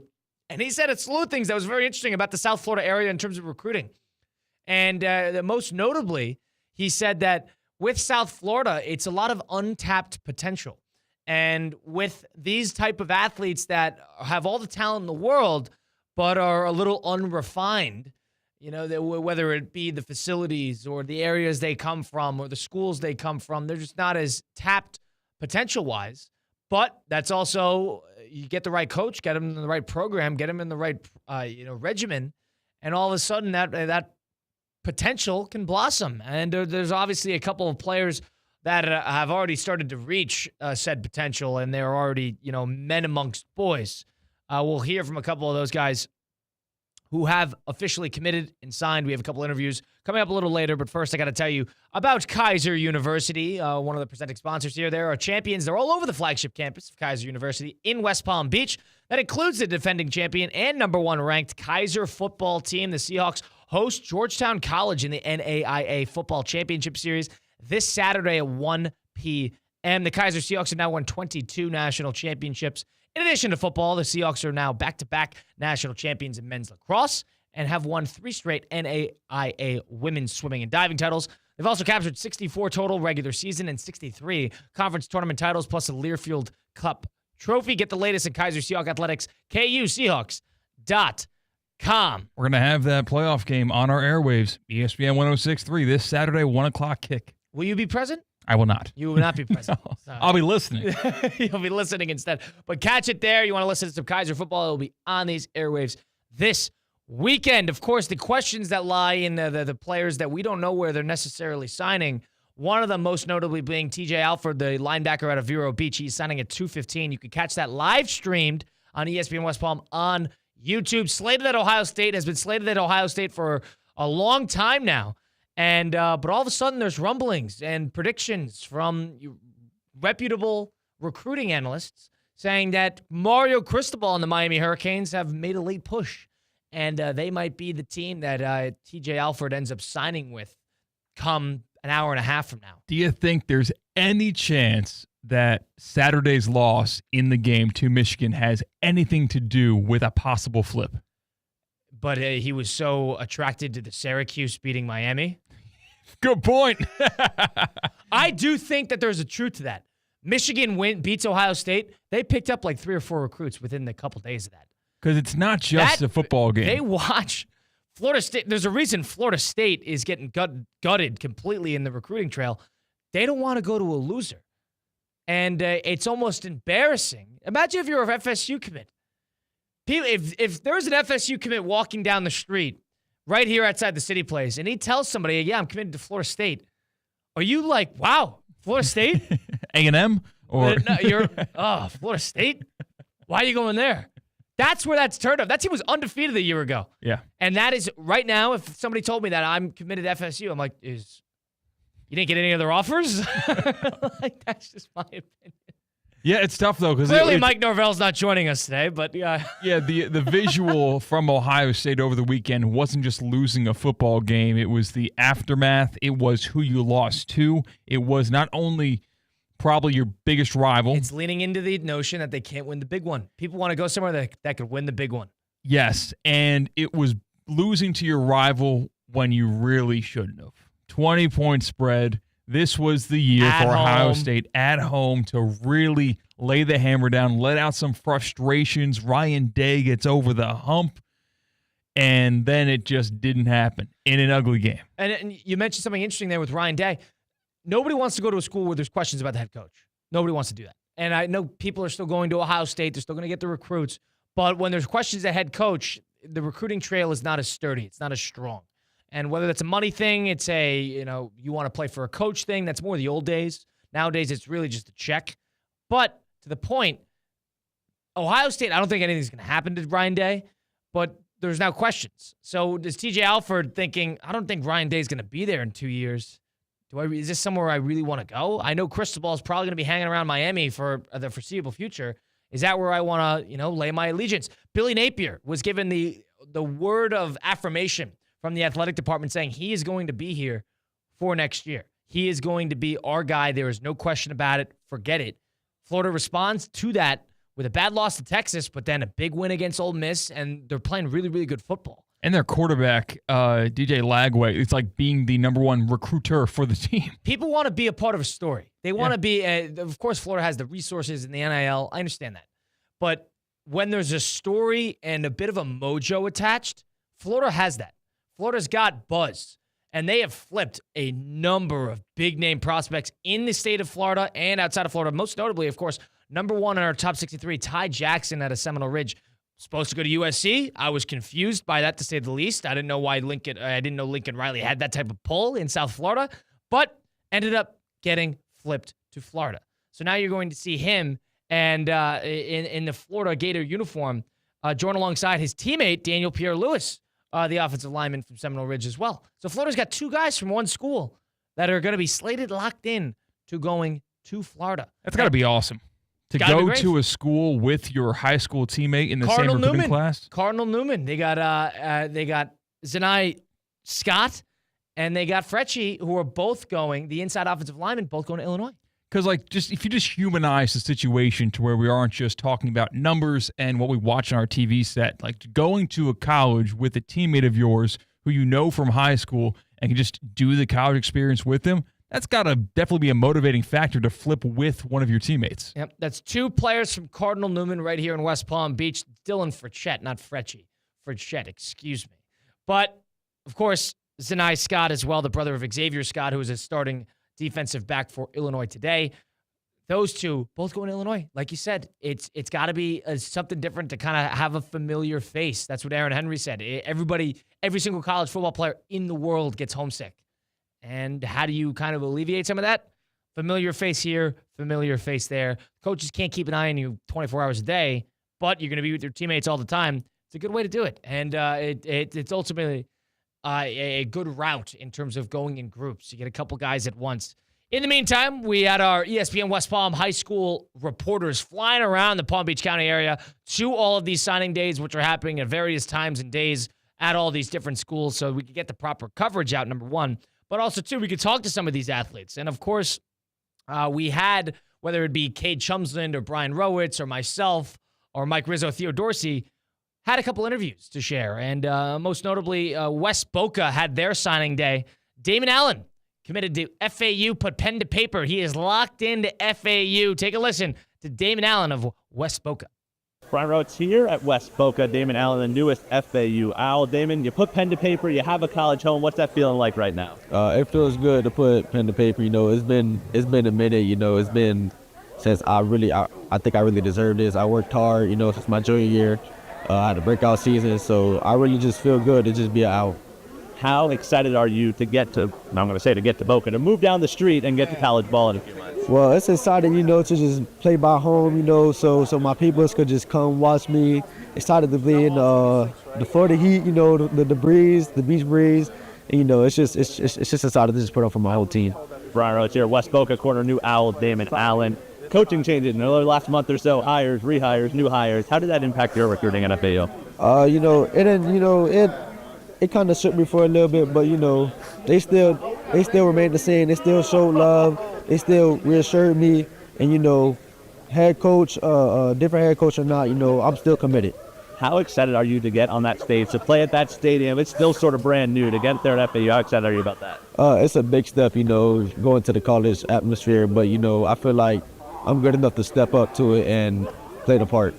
For you, from an emotional standpoint, here with Damon Allen on ESPN West Palm, signing day today, in 2 days, state semis. How do you now shift to all right, no more paperwork, let's go play ball on Friday? We've been preaching this since preseason. It's really special to just be one of the only teams in Palm Beach remaining, in the States, being able to compete, and it's just special. What will you remember about this year at West Boca? I know there's still a couple games left, but what will you remember from it? I remember that we all left the legacy here in the year of 2024, So, it feels good to just be one of the only teams in about the last couple years to win a state championship. Last couple things here. Damon Allen, West Boca corner, now headed to FAU. Coach Potts has sort of reshaped this program. You guys a lot of firsts over these last few years. What does Coach Potts mean to you personally? It's really special. You know, Coach Potts really helped me in this recruiting process. He promised me that he was going to give me to a D1 college, and you know that's just what he did. And he promised me also a state ring. So that's what we're about to do. A couple signings today. Yourself, Aaron Ford. There'll be some more in February. Next year, we might need bigger tables for this junior class. What's your fans know about the junior class here at West Boca? You know, they're really special to me. You know, Javier Mallory, Jaden Broadneggs, Mason Mallory, you know, all of them, Zachariah, you know, they're all really special to me. And, you know, they all taught me a lot. They all got me better and to the point where I am today. So it's really special to see them sign next year. Damon Allen, moving down the street from West Boca to FAU. Congrats, Damon. Thank you. That was Damon Allen of West Boca High School, had his signing day officially, and he is locked into going to FAU. Playing locally, staying locally. A lot of FAU influence, of course. More FAU influence in Palm Beach County than there is Florida State, Miami. FAU sort of knows that they got the underrated talents in the area that they can take advantage of. New coaching regime or not.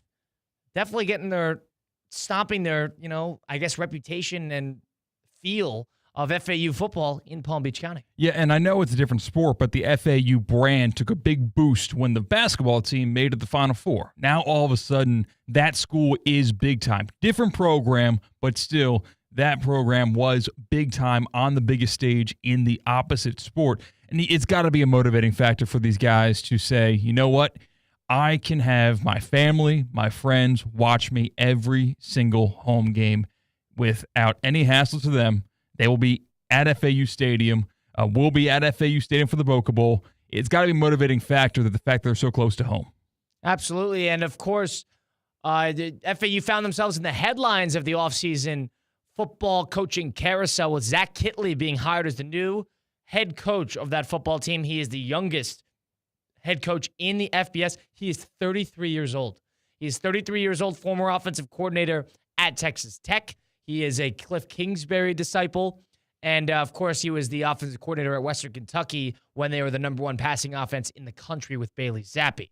So he is somebody that is a pass-happy, fast riser, up-and-coming, young play-caller type head coach that hopefully can revitalize that football program a little bit after a couple poor years out of Tom Herman. So we'll see what happens with Zach Kittley. He's able to keep Damon Allen home, and he is officially committed and signed, I should say, to West Boca. We stay in West Boca. Here is Aaron Ford on what he had to say after signing officially to Alabama State. Take a listen. Aaron Ford of West Boca. It's here, ESPN West Palm, talking Aaron Ford Jr., the latest member of Alabama State, going from West Boca. You're done. No more recruiting. No more figuring out where you're going to go. What's that feeling like right now? I'm just blessed. I think God got me to this and just ready to work. What was it about Alabama State that made you decide to make that your college home? Felt like home. A couple close connections that's there right now. So, and I have incoming seniors that I also played with since I was a kid. So, I feel like I'll fit perfectly. Talking to Aaron Ford Jr., talking about connecting. What did it mean to sit up on that stage next to Damon Allen, going to FAU, for you guys to sign together? What did that mean? It felt very great that see me, my teammate, going play college ball. What did this year mean for you guys personally? Still not done, still some games to play. What did it mean for you guys going through the process together? Felt very good. We just trying to make a way for the upcoming classmen and setting the standard high. Last two things, Aaron Ford Jr. going to Alabama State. You talk about setting that standard. State semis on Friday. A bunch of firsts. Feels like every week. First time ever in West Boca history. What is the legacy that you guys leave behind here with the Bulls? Just trying to finish the job, come home with a state championship, and first in school history, make history.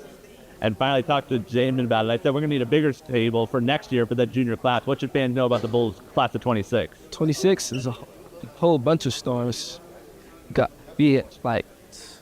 even explain it. Just a whole bunch of talent. That's it. Yep. Aaron Ford Jr. headed to Alabama State. Congrats, Aaron. Thank you. There you have it. Aaron Ford from West Boca, committed to Alabama State, officially signed, sealed, delivered. He is going to be playing football there at least for a little bit. Knowing with the transfer rules nowadays, who knows how long these guys are going to be playing at these schools. But West Boca, another player going to college, and it's going to be Aaron Ford going to Alabama State. One that I just got a word of, Cardinal Newman. We mentioned the two Illinois players that are going to be Zanai Scott and, of course, Dylan Frechette, the inside offensive lineman. But running back Jaylen Brown, who people didn't really know where his recruitment lied after decommitting from Louisville in November. Committed to Louisville back in June, got an offer from Pitt in January, was cool here, cool there, had a couple offers, including Kentucky, West Virginia, but signed, pen to paper, the Pitt Panthers picked up Jaylen Brown, the running back out of Cardinal Newman, who's one of the best players in the area. He will be playing football in the ACC next year for a team that was underrated this year in Pitt with Pat Narduzzi, and now no longer wanting to go play for Jeff Brom in Louisville. He shifts to another school in the ACC and is going to Pitt. Yeah, that's what I was going to say. Going from ACC school to ACC school with Louisville had a pretty good season this year, a very good season this year. So it was Pitt. Miami's best win. I think, just if we're judging by this season, I think Louisville had a better season than Pitt. I wonder what the change was. What was something that Pitt could give Jabo that Louisville simply could not give the Cardinal Newman running back? Because we know Pat Narduzzi, he can recruit. He certainly can recruit. Many big names come out of Pittsburgh for a reason, and they got one of the best guys in our area just a matter of minutes ago. Absolutely, and Louisville killed Pitt a couple weeks ago, 37-9. So that was another situation where Pittsburgh kind of fell off the map a little bit to finish off the year because they were ranked, and they were highly ranked at that, and then they got the doors blown off them by SMU, and that led to a bit of a late-season skid where no injuries to the quarterback was an issue. But Pitt picks up a big running back piece out of Palm Beach County, Jaylen Brown, officially heading to Pitt. Pen is to paper. So that was a big TBD we had in terms of where he was heading from Cardinal Newman. Jaylen Brown going to Pitt. I had a couple other big-time signings today out of Santa Lucia. We'll hear from that a little later in the show. Of course, Caden Gordon and Jamar Broder from Santa Lucia, a receiver and a cornerback, respectively. Defensive back, I should say. Going to Michigan and NC State. So a lot of ACC influence in South Florida. How about that? Yeah. Whether it be the Miamis of the world, Pitt, Louisville was involved. And now a couple NC States, the Wolfpack making their presence felt in the Palm Beach County area. Boston College picked up Nedrick Bolden out of Palm Beach Central. So ACC is making their presence felt. And Michigan, of course, Jamar Broder, and not a ton of Big Ten outside of Illinois. You have Ohio State here, maybe a couple Michigans.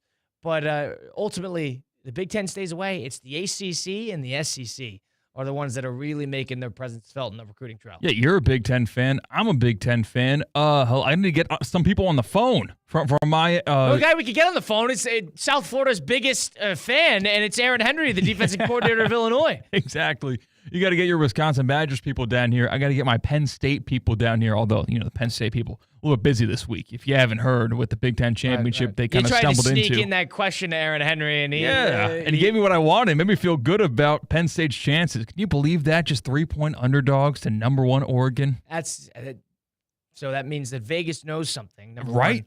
I think it means that Penn State will probably travel a little better than Oregon. So would you agree with this? Yeah, definitely. And so they'll travel a little better, but the key to that game is, like Aaron Henry said, slow it down. Mm-hmm. If they start getting, if you cannot go drive for drive with them, Penn State knows that. You cannot go drive for drive. Yeah, it's the opposite of what the last time Penn State was in this spot was the Saquon Barkley, Trace McSorley offense. They need to do what Michigan did to Ohio State. That's what they need to do. A mucky 19-18 win. Yes, 17-14. They need to do that. Watch that game and see how you slow down an offense and do that. Yeah.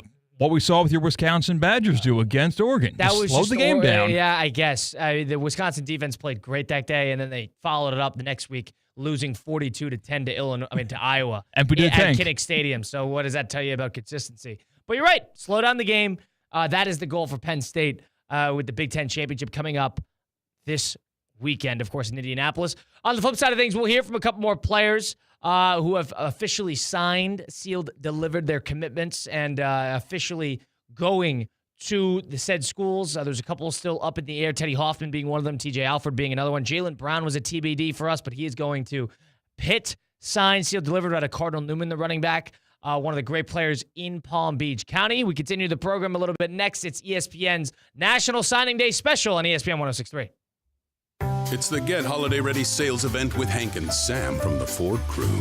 Today, a new shipment of inventory. Hank, what's going on? Another hauler full of new Ford trucks and SUVs, Sam. So much SUV capability. Is that? Ford F-Series, the best-selling trucks for 47 years. And a big selection means... big savings? Yep, which means... it's the best time to buy? Well done, Sam. And time for America to get holiday ready with Ford. Based on 1977 to 2023 CY Industry reported total sales. The Club at Lost Lake, a championship Fazio design golf course in Hope Sound. Golf and social memberships are now available with no waiting list and immediate access. The course and club will see over $10 million in capital improvements and is one of the best private club values in the area.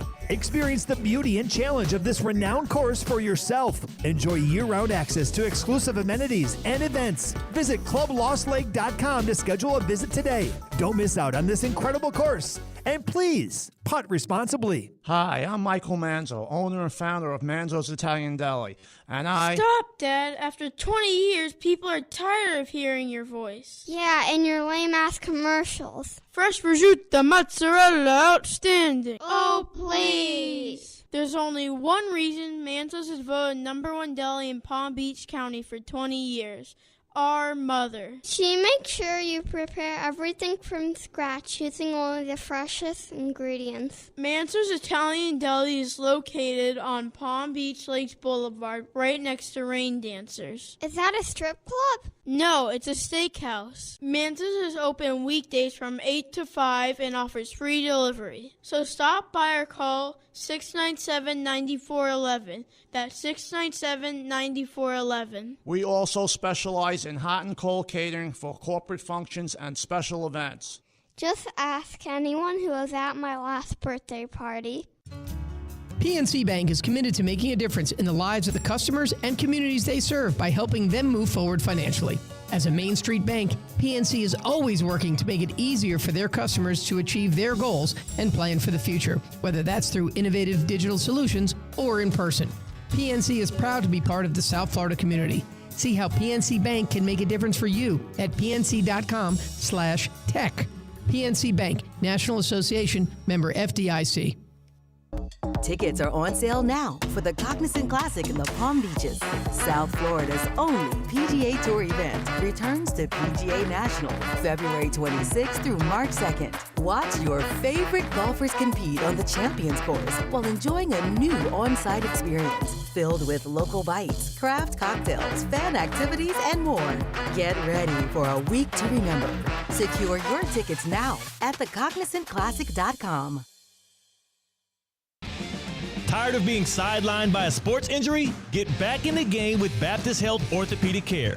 Whether you're a professional athlete or even a weekend warrior, you can get back to doing what you love with our compassionate orthopedic team. Experience a new level of care and get back to your best. Welcome to being treated like a pro.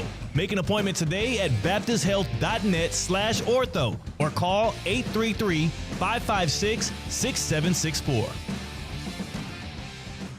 ESPN 106.3 is presented by Rubenstein Law. 1-800-FL-LEGAL. Car accident, truck accident, Uber or Lyft accident, or a slip and fall. Call Rubenstein Law. Call 1-800-FL-LEGAL and visit one of our offices throughout Florida.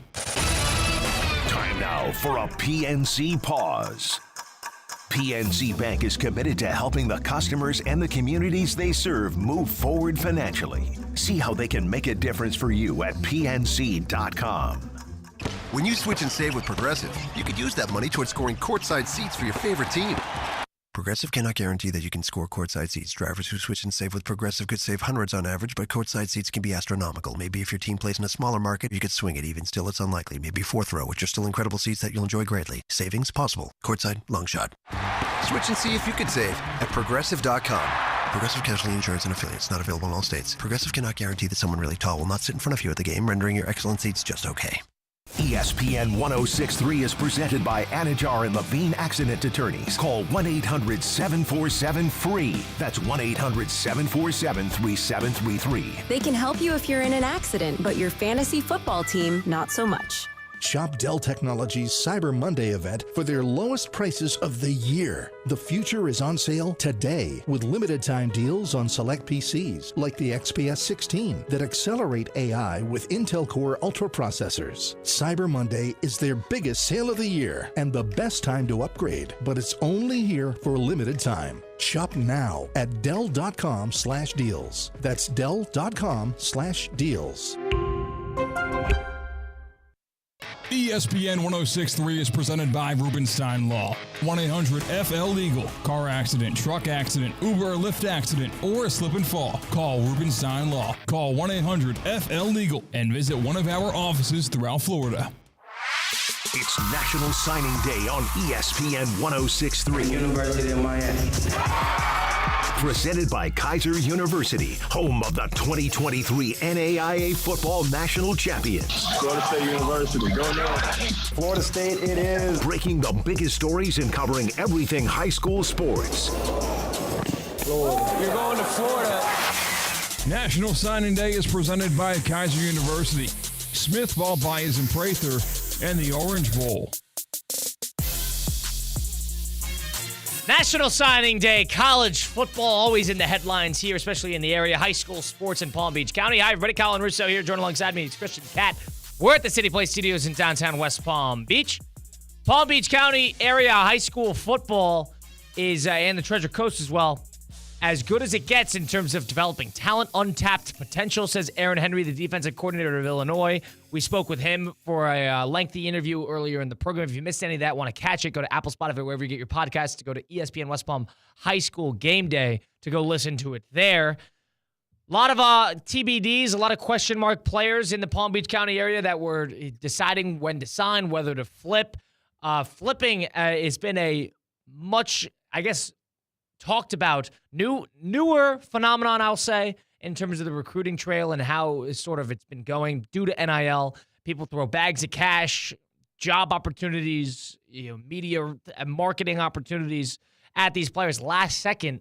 And like Aaron Henry said in our interview, what 18-year-old is going to say no to some of the money that these schools will throw at them? Whether, I'm not saying this is entirely the reason, but we'd be stupid to acknowledge that it's not part of the reason, a substantial part of it. That's the nature of college football nowadays, is how much money can you offer me? Colin, I'm going to put you in the shoes of a 5-star, let's call it outside linebacker that's right here in Palm Beach County or the Treasure Coast.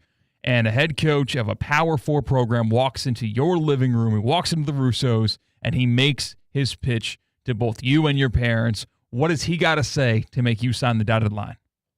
With no Wisconsin or no alumni? I didn't have any collegiate allegiance until I went to college, so let's make that abundantly clear. I'm a complete free agent in terms of where I wanted to play.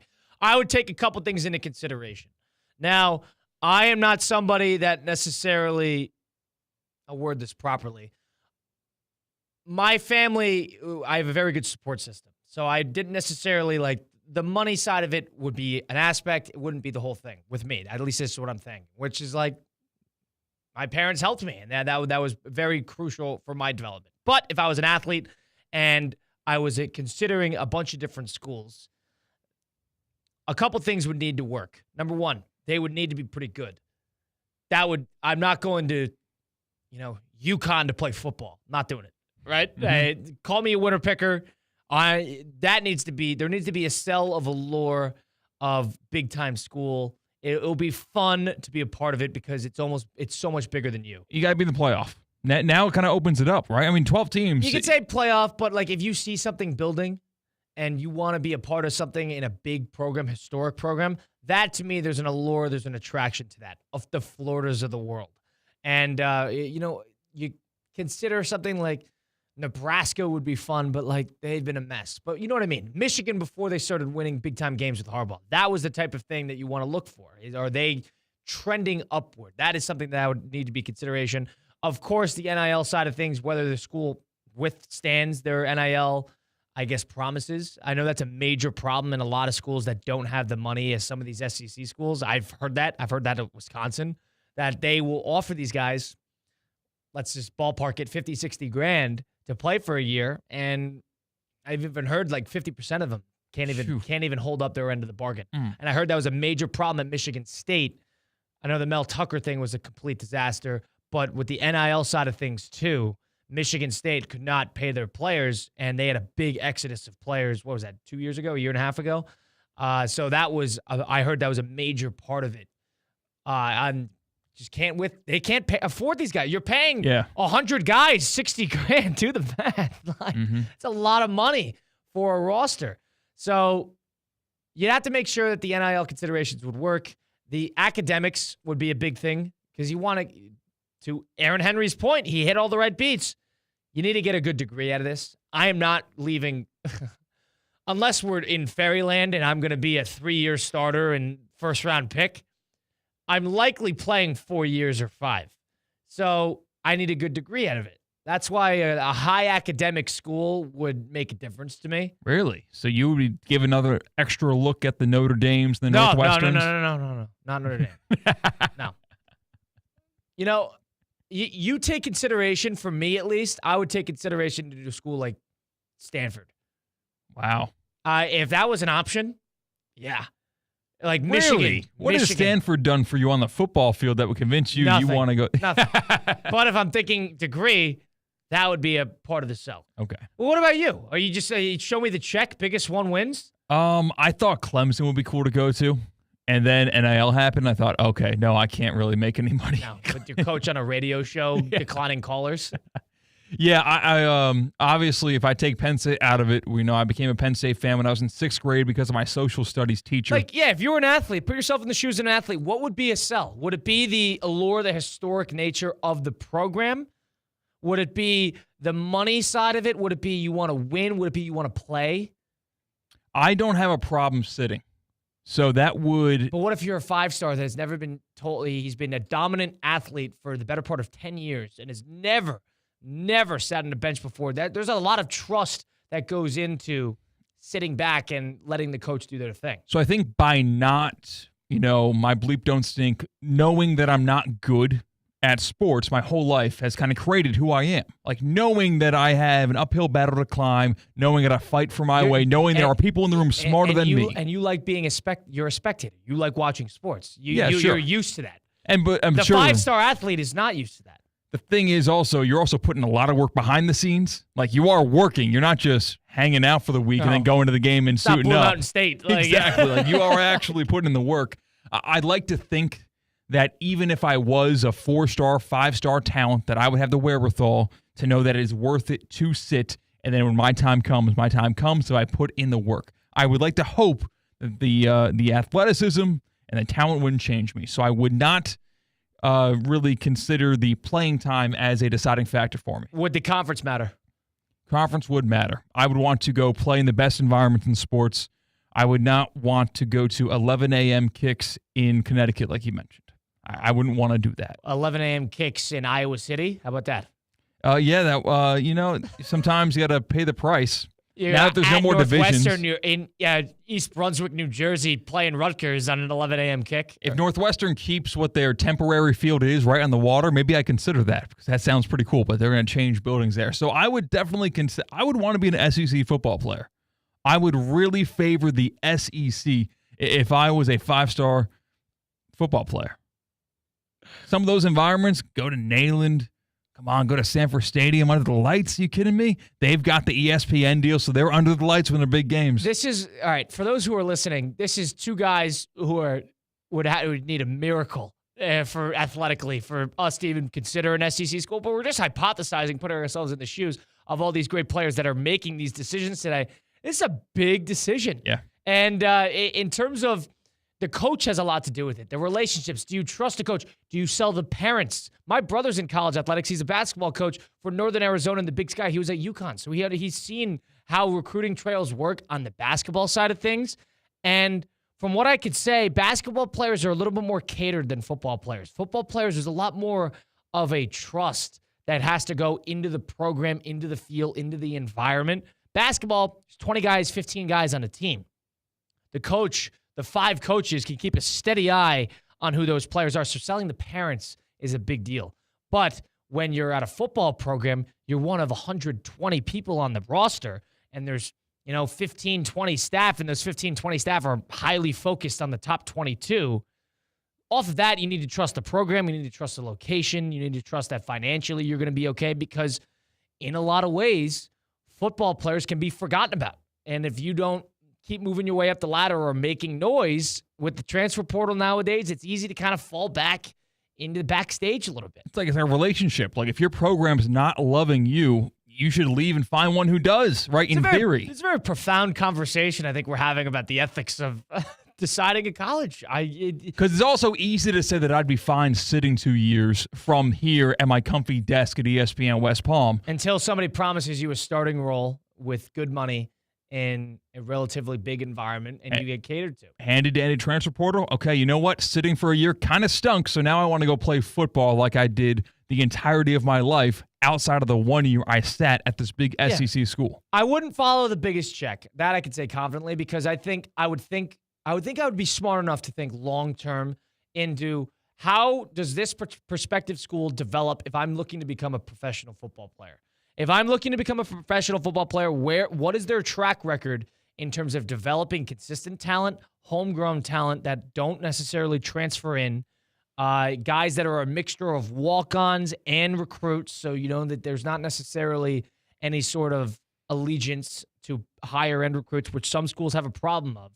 And so all of that, I think, would go into consideration. All this conversation is telling me is that it is such a tricky decision to decide where you want to go to play college. And culture matters, too. I personally, for me, I want to be somewhere where everyone else wants to be where they are. Coach needs to be respected. Yeah. The coach needs to be respected, and the coach needs to have the ultimate trust of everybody in the room. And that is a case of maybe 15 to 20% of schools. So who are the coaches where you can guarantee that unless they retire or unless they, Is Ryan Day selling you? Yeah, I don't know. I feel like it's so easy to have the rabbit ears and listen to what everyone says about Ohio State's program. James Franklin selling you? They love him there. Yeah, there's a weird little butter zone of coaches that have their dream job and have a protected spot at their dream job. And one of those guys was taken off that list after the season in the Big 12 in Oklahoma State. Mike Gundy, you can never imagine coaching another football team ever and he again probably never in will. his life. And he never will. And they went winless in the Big 12 this year? Is that what happened? Winless in the Big 12 this year? Who could have seen that coming with all the seniors they had coming back, one of the better running backs in the country coming back? He was one of those guys where you just can't imagine elsewhere in college football. What's another program out there where you see that head coach and you think, well, this guy loves it here. It's his dream job. He does not look getting NFL looks. I can trust that this will be my head coach for the next 4 to 5 years, and everyone around him loves that. What's that tell you that Oklahoma State beat Arkansas as well earlier in the year, and they went winless in the Big 12? So what's that tell you there? It's a good example. Like, how trusted are these coaches in their prospective programs? And are they trending upward, or is this a guy, coasting on tenure, waiting to hang up the cleats? So there's a level of that. It's a fascinating decision. All the power to these players in the Palm Beach County area that are making these decisions and having to imagine that. Imagine being committed, but still fielding 100 phone calls a day, and your loyalty, what people would call it nowadays, is just being blindly tested time and time again, where, hey, we'll give you this amount of money to come here. We'll do this to get them here. You could play immediately if you do this. You don't need to want to go there. That coach is going to get fired soon. They don't have the NIL money to. It's a mixture of selling you on their spot and dissuading you on the other end. So it's a fascinating, just the level of tactician type recruiting that goes into this, and it's a whole mind game. So all the power to these 17 and 18-year-olds that are really, got a good chunk of their future in their hands.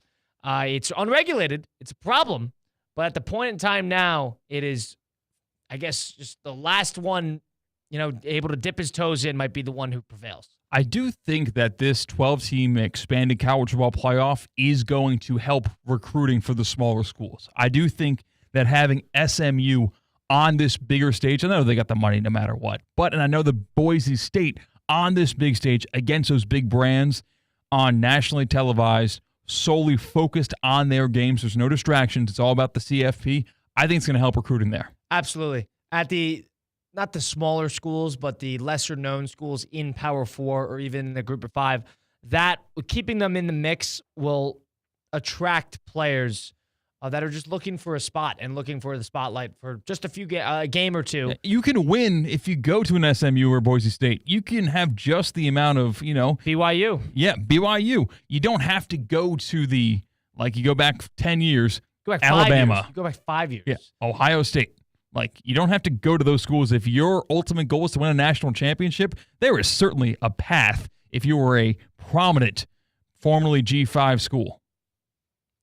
It's the National Signing Day special on ESPN West Palm on 106.3. That was Christian Cat, Colin Russo here, live at the City Place Studios in downtown West Palm Beach. A handful of players in the area making their decisions, putting pen to paper today, deciding signing to their respective colleges, all the football players in the area. Most notably, Ty Jackson, who was number 1 in our ESPN Top 63, was a USC commit, one of the top linebackers in the country, flipped to Florida. TJ Alford, Ohio State, been for a while. Whispers of him flipping to Miami. We'll hear at 2:15. You can catch that live on ESPN West Palm, live streaming actually on YouTube if you want to watch that live.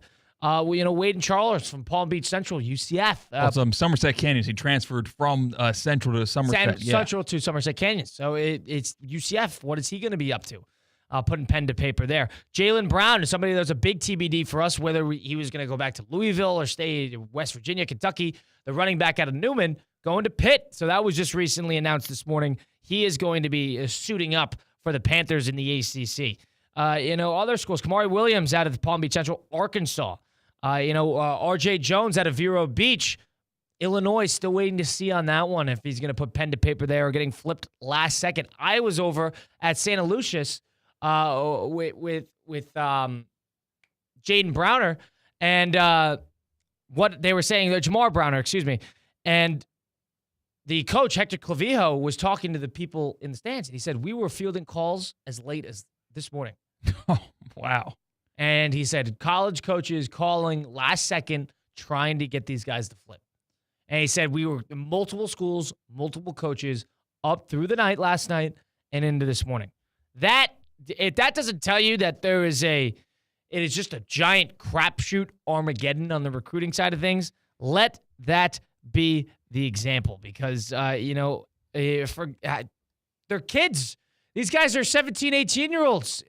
It's incredible the direction that it's heading, of course. But there's other players in the area, of course. Zanai Scott from Cardinal Newman going to Illinois, going to join his brother Xavier Scott. That will be interesting to see two brothers in the same locker room on that end. Caden Gordon, of course, the cornerback out of Santa Lucia's, also fielding calls through last night. NC State, the Wolfpack, making a dent there. FAU with a handful of guys. Damon Allen of West Boca, we heard from him. Cameron Gooden of Fort Pierce Westwood. We're waiting to see what's going on with Mr. Teddy Hoffman of Atlantic, the wide receiver, might be going to Florida State. I think that will be Friday when the official announcement of where he is going to be signing. Dylan Frechette from Newman, the inside offensive lineman, locked in, signed to Illinois, making another dent there. Southern Illinois had a couple players. So a handful of schools all throughout the country, all making their presence felt in the Palm Beach County and Treasure Coast high school sports area. It's the specials presented by Smith Ball Baez and Prather. They're the Florida injury lawyers. They're proud to be the presenting sponsor of High School Game Day on ESPN 106.3. If you've been in a car accident, call now for a free consultation. Evidence fades away. Witness accounts get blurry. Don't delay in getting your free consultation today. The sooner you call, the sooner the lawyers at Smith Ball Baez and Prather can start putting their extensive experiences and resources to work for you. You don't pay anything unless they make a recovery for you. Call right now at 500-HELP. If you've been injured, the lawyers at Smith Ball Baez and Prather will help. Call them now at 500-HELP, 500-HELP. With Smith Ball Baez and Prather, help is just a local phone call away. Offices in Palm Beach Gardens, Boca Raton, and Port St. Lucie. We'll close out the program here from a couple more players on the interview side of things. Give you the final rundown of what to expect and what to see as the day continues on with National Signing Day. It's the special of the National Signing Day on ESPN 106.3. Hi, This is Scott Smith with Smith Ball Baez and Prather, Florida Injury Lawyers. We are a Florida civil trial law firm that specializes in the areas of personal injury and wrongful death. Our offices are located in Palm Beach Gardens, Boca Raton, and Port St. Lucie. Our lawyers have litigated thousands of matters at the Palm Beach, Martin, St. Lucie, and Indian River County courthouses. Our lawyers, paralegals, and other numerous members of our legal team live in Palm Beach County and Treasure Coast cities and towns such as West Palm Beach, Port St. Lucie, Lake Worth, Palm Beach Gardens, Palm City, Jupiter, and others just like you and your families. We are a statewide recognized law firm, but it is your community and your families that we live and associate with on a daily basis. Our most satisfying achievement is when we know that our legal power has helped a fellow member of our Palm Beach County and Treasure Coast community secure a fair and just huge result. If you've been injured, the lawyers at Smith Ball Baez and Prather will help. Call us at 500-HELP, 500-HELP. With Smith Ball Baez and Prather, help is just a local phone call away. Offices Palm Beach Gardens, Boca Raton, and Port St. Lucie. Hey folks, when it comes to Christmas trees, don't get played by foreign plastic. Just like you wouldn't replace a prize QB with a mannequin. Don't replace American Farm Fresh trees with fake foreign plastic. These farm families are the MVPs of Christmas, growing champions right here on American soil. They're not sitting on the bench. They're out there every day growing real Christmas traditions. Make the winning choice, Farm Fresh Christmas trees, not foreign plastic that pollutes. Visit GetRealKeepItReal.com to find your local farm MVP. Keiser University's flagship campus, the 100-acre residential campus at 2600 North Military Trail in West Palm Beach, extends Keiser University's educational offerings to over 100 degrees in the heart of South Florida. Keiser University also has an athletic program with 20 national championships, including the 2024 Women's Swimming and Diving Championship and 2023 football, lacrosse, and men's swimming and diving titles. Visit KUSeahawks.com for the latest. Get in the zone, AutoZone. Welcome to AutoZone. What are you working on today? Thinking about gas mileage. You know, changing your oil with a full synthetic oil like Pennzoil Platinum can help your engine get more miles. Right now, you can get 5 quarts with an STP Extended Life Oil Filter for only $35.99. Get started on your next job today with the parts you need when you need them at AutoZone or AutoZone.com. Get in the zone, AutoZone. Restrictions apply. Hey, my name is Colin Russo, and this is your Miami Dolphins Minute. Well, the Miami Dolphins got beat by the cold once again as they took the field at Lambeau on Thanksgiving Day for a brisk night matchup versus the Green Bay Packers. The Finns came into the game riding hot on a 3-game winning streak, but couldn't get anything going offensively as they fell to an early 24-3 deficit en route to a 30-17 final versus the Packers. A non-existent run game and lackluster protection for Tua Tagovailoa proved to be the difference maker in the Packers securing the victory. Well, the Dolphins now sit at 5-7 and are a couple games back of a wild card playoff spot, but a manageable schedule is on the horizon with the Jets coming to Hard Rock this coming Sunday for a 1 p.m. kick, and you can listen to that game right here on ESPN 106.3. Well, that was your Miami Dolphins Minute presented by Hard Rock Bet, Florida's official sportsbook. Bet on the Dolphins all season long. Try Hard Rock Bet now. Get up to $100 back in bonus bets if your first bet does not hit. It's offered by the Seminole Tribe of Florida. Must be 21 plus and physically present in Florida. The wager, terms, conditions apply. Considered by gambling. Call 1-888-ADMINUTE. Ready to transform your life? Hexus MD's weight loss solutions are here to help you achieve a healthier, happier you. Get started with semaglutide and trizepatide. No insurance needed. With Hexus MD, experience weight management that fits your lifestyle without quick fixes or fads. Join thousands who've embraced a new way of living. Imagine the confidence, energy, and freedom to live your best life. Start your journey today. Visit HexusMD.com. That's HEXISMD.com. Use discount code ESPN50 for 50% off your first order. As market dynamics change, the quality and service you receive from your accounting firm shouldn't. Partner-owned since 1923, Anchin Accountants and Advisors take the time to get to know you and your unique circumstances to help resolve complex issues and develop innovative tax and accounting solutions tailored to meet your goals. If you're a high-net-worth individual or business owner eager for a strategy to maximize tax savings, let Anchin deliver value where others can't. Visit ANCHIN.com. Anchin Accountants and Advisors, recalculating what's possible. Good Greek, moving and storage. Your superhero movers. It's National Signing Day on ESPN 106.3. University of Miami. Presented by Keiser University, home of the 2023 NAIA Football National Champions. Florida State University, go North. Florida State it is. Breaking the biggest stories and covering everything high school sports. You're going to Florida. National Signing Day is presented by Keiser University, Smith Ball Baez in Prather, and the Orange Bowl. You heard it there. Presented by Keiser University and Smith Ball Baez in Prather. It's the National Signing Day special on ESPN 106.3. Colin Russo, Christian Cat, of course, behind the glass, live at the City Place Studios in downtown West Palm Beach. Got a packed day of local programming. Of course, soon after this, you'll hear from Theo Dorsey and Christian Cat on Theoretically Speaking. That will be 2 to 4 on these very airwaves. And, of course, myself and Mike Rizzo and Christian Cat. Once again, long day for him behind the glass. That will be 4 to 6 local time today. Of course, if you want to catch the live streams and see some of these signing days, you could go see where TJ Alford of Ohio State is going to sign. Is he going to stay with Ohio State? Is he going to be flipped to Miami like some have speculated? You'll find out at 2:15. You could watch it live streamed on the ESPN West Palm Play. Check it out on YouTube at ESPN West Palm.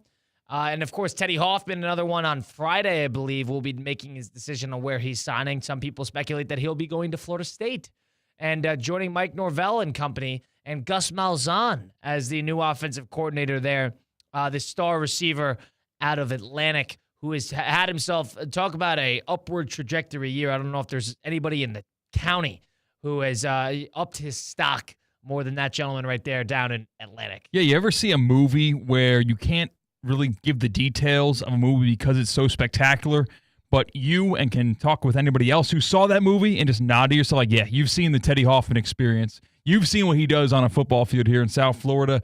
You got to see it to believe what he can do against the opponents he's faced up against. It's going to be interesting choosing between FAU and wherever else, Florida State, because you might think, okay, FAU probably more playing time off the bat. But you look at what Florida State did last year, and maybe they've got room for Teddy Hoffman with the 1s and 2s right now. Yeah, maybe.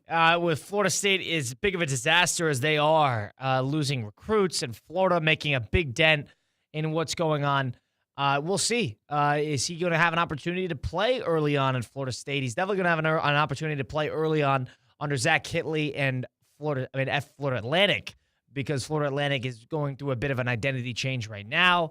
And Zach Hitley is the new head coach over there for the football team, a former offensive coordinator for Texas Tech, who was good passing the football this year and had a good year at 8-4.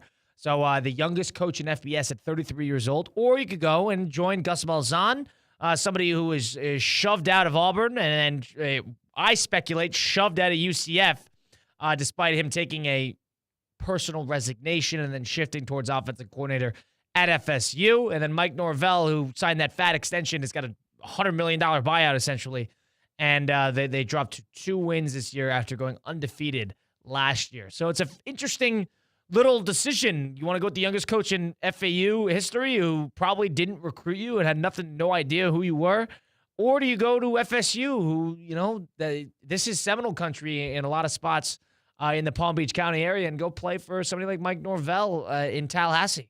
So a big decision looming for Teddy Hoffman. The ACC is gettable, man. I know Miami was good, not great this year. They're probably on the outside looking in. Committee's also telling you that they like the ACC. There's 3 teams that were somewhat in the mix. They don't love the ACC. They'd probably put Miami in if they loved him, but they liked them. They liked them more than the Big 12. I wish I could play the full audio, but Rhett Lashley was talking today, and he said that if SMU loses the conference championship game and gets leaped by Alabama, it is a horrible precedence, because he pretty much said, if our team gets COVID right now, we're in the college football playoff. That's the verbiage he used. He said, if we get COVID right now, bam, we punch our ticket. And you're kind of guilt-tripping them, because in a smart way, they could just forfeit that game. Hey, all right, we'll move on to the playoff. You can't suspend us for that. But it's a quitter's mentality, and then all of a sudden they get burned by playing Clemson, who I think is going to play well in that game. I think Clemson, they stole that opportunity, and they're going to come in ready to play. that's not going to be an easy game for SMU to win. Now, the committee said officially that SMU's no lock, whether they win or lose. I think they probably should. Unless they get killed, probably should be. Nonetheless, that was the National Signing Day special. Big thanks to CCAP Behind the Glass. We're sending you off into Theoretically Speaking coming up next. But fun show. Stay happy, stay healthy, stay focused. I'll be back on at 4 p.m. on ESPN 106.3.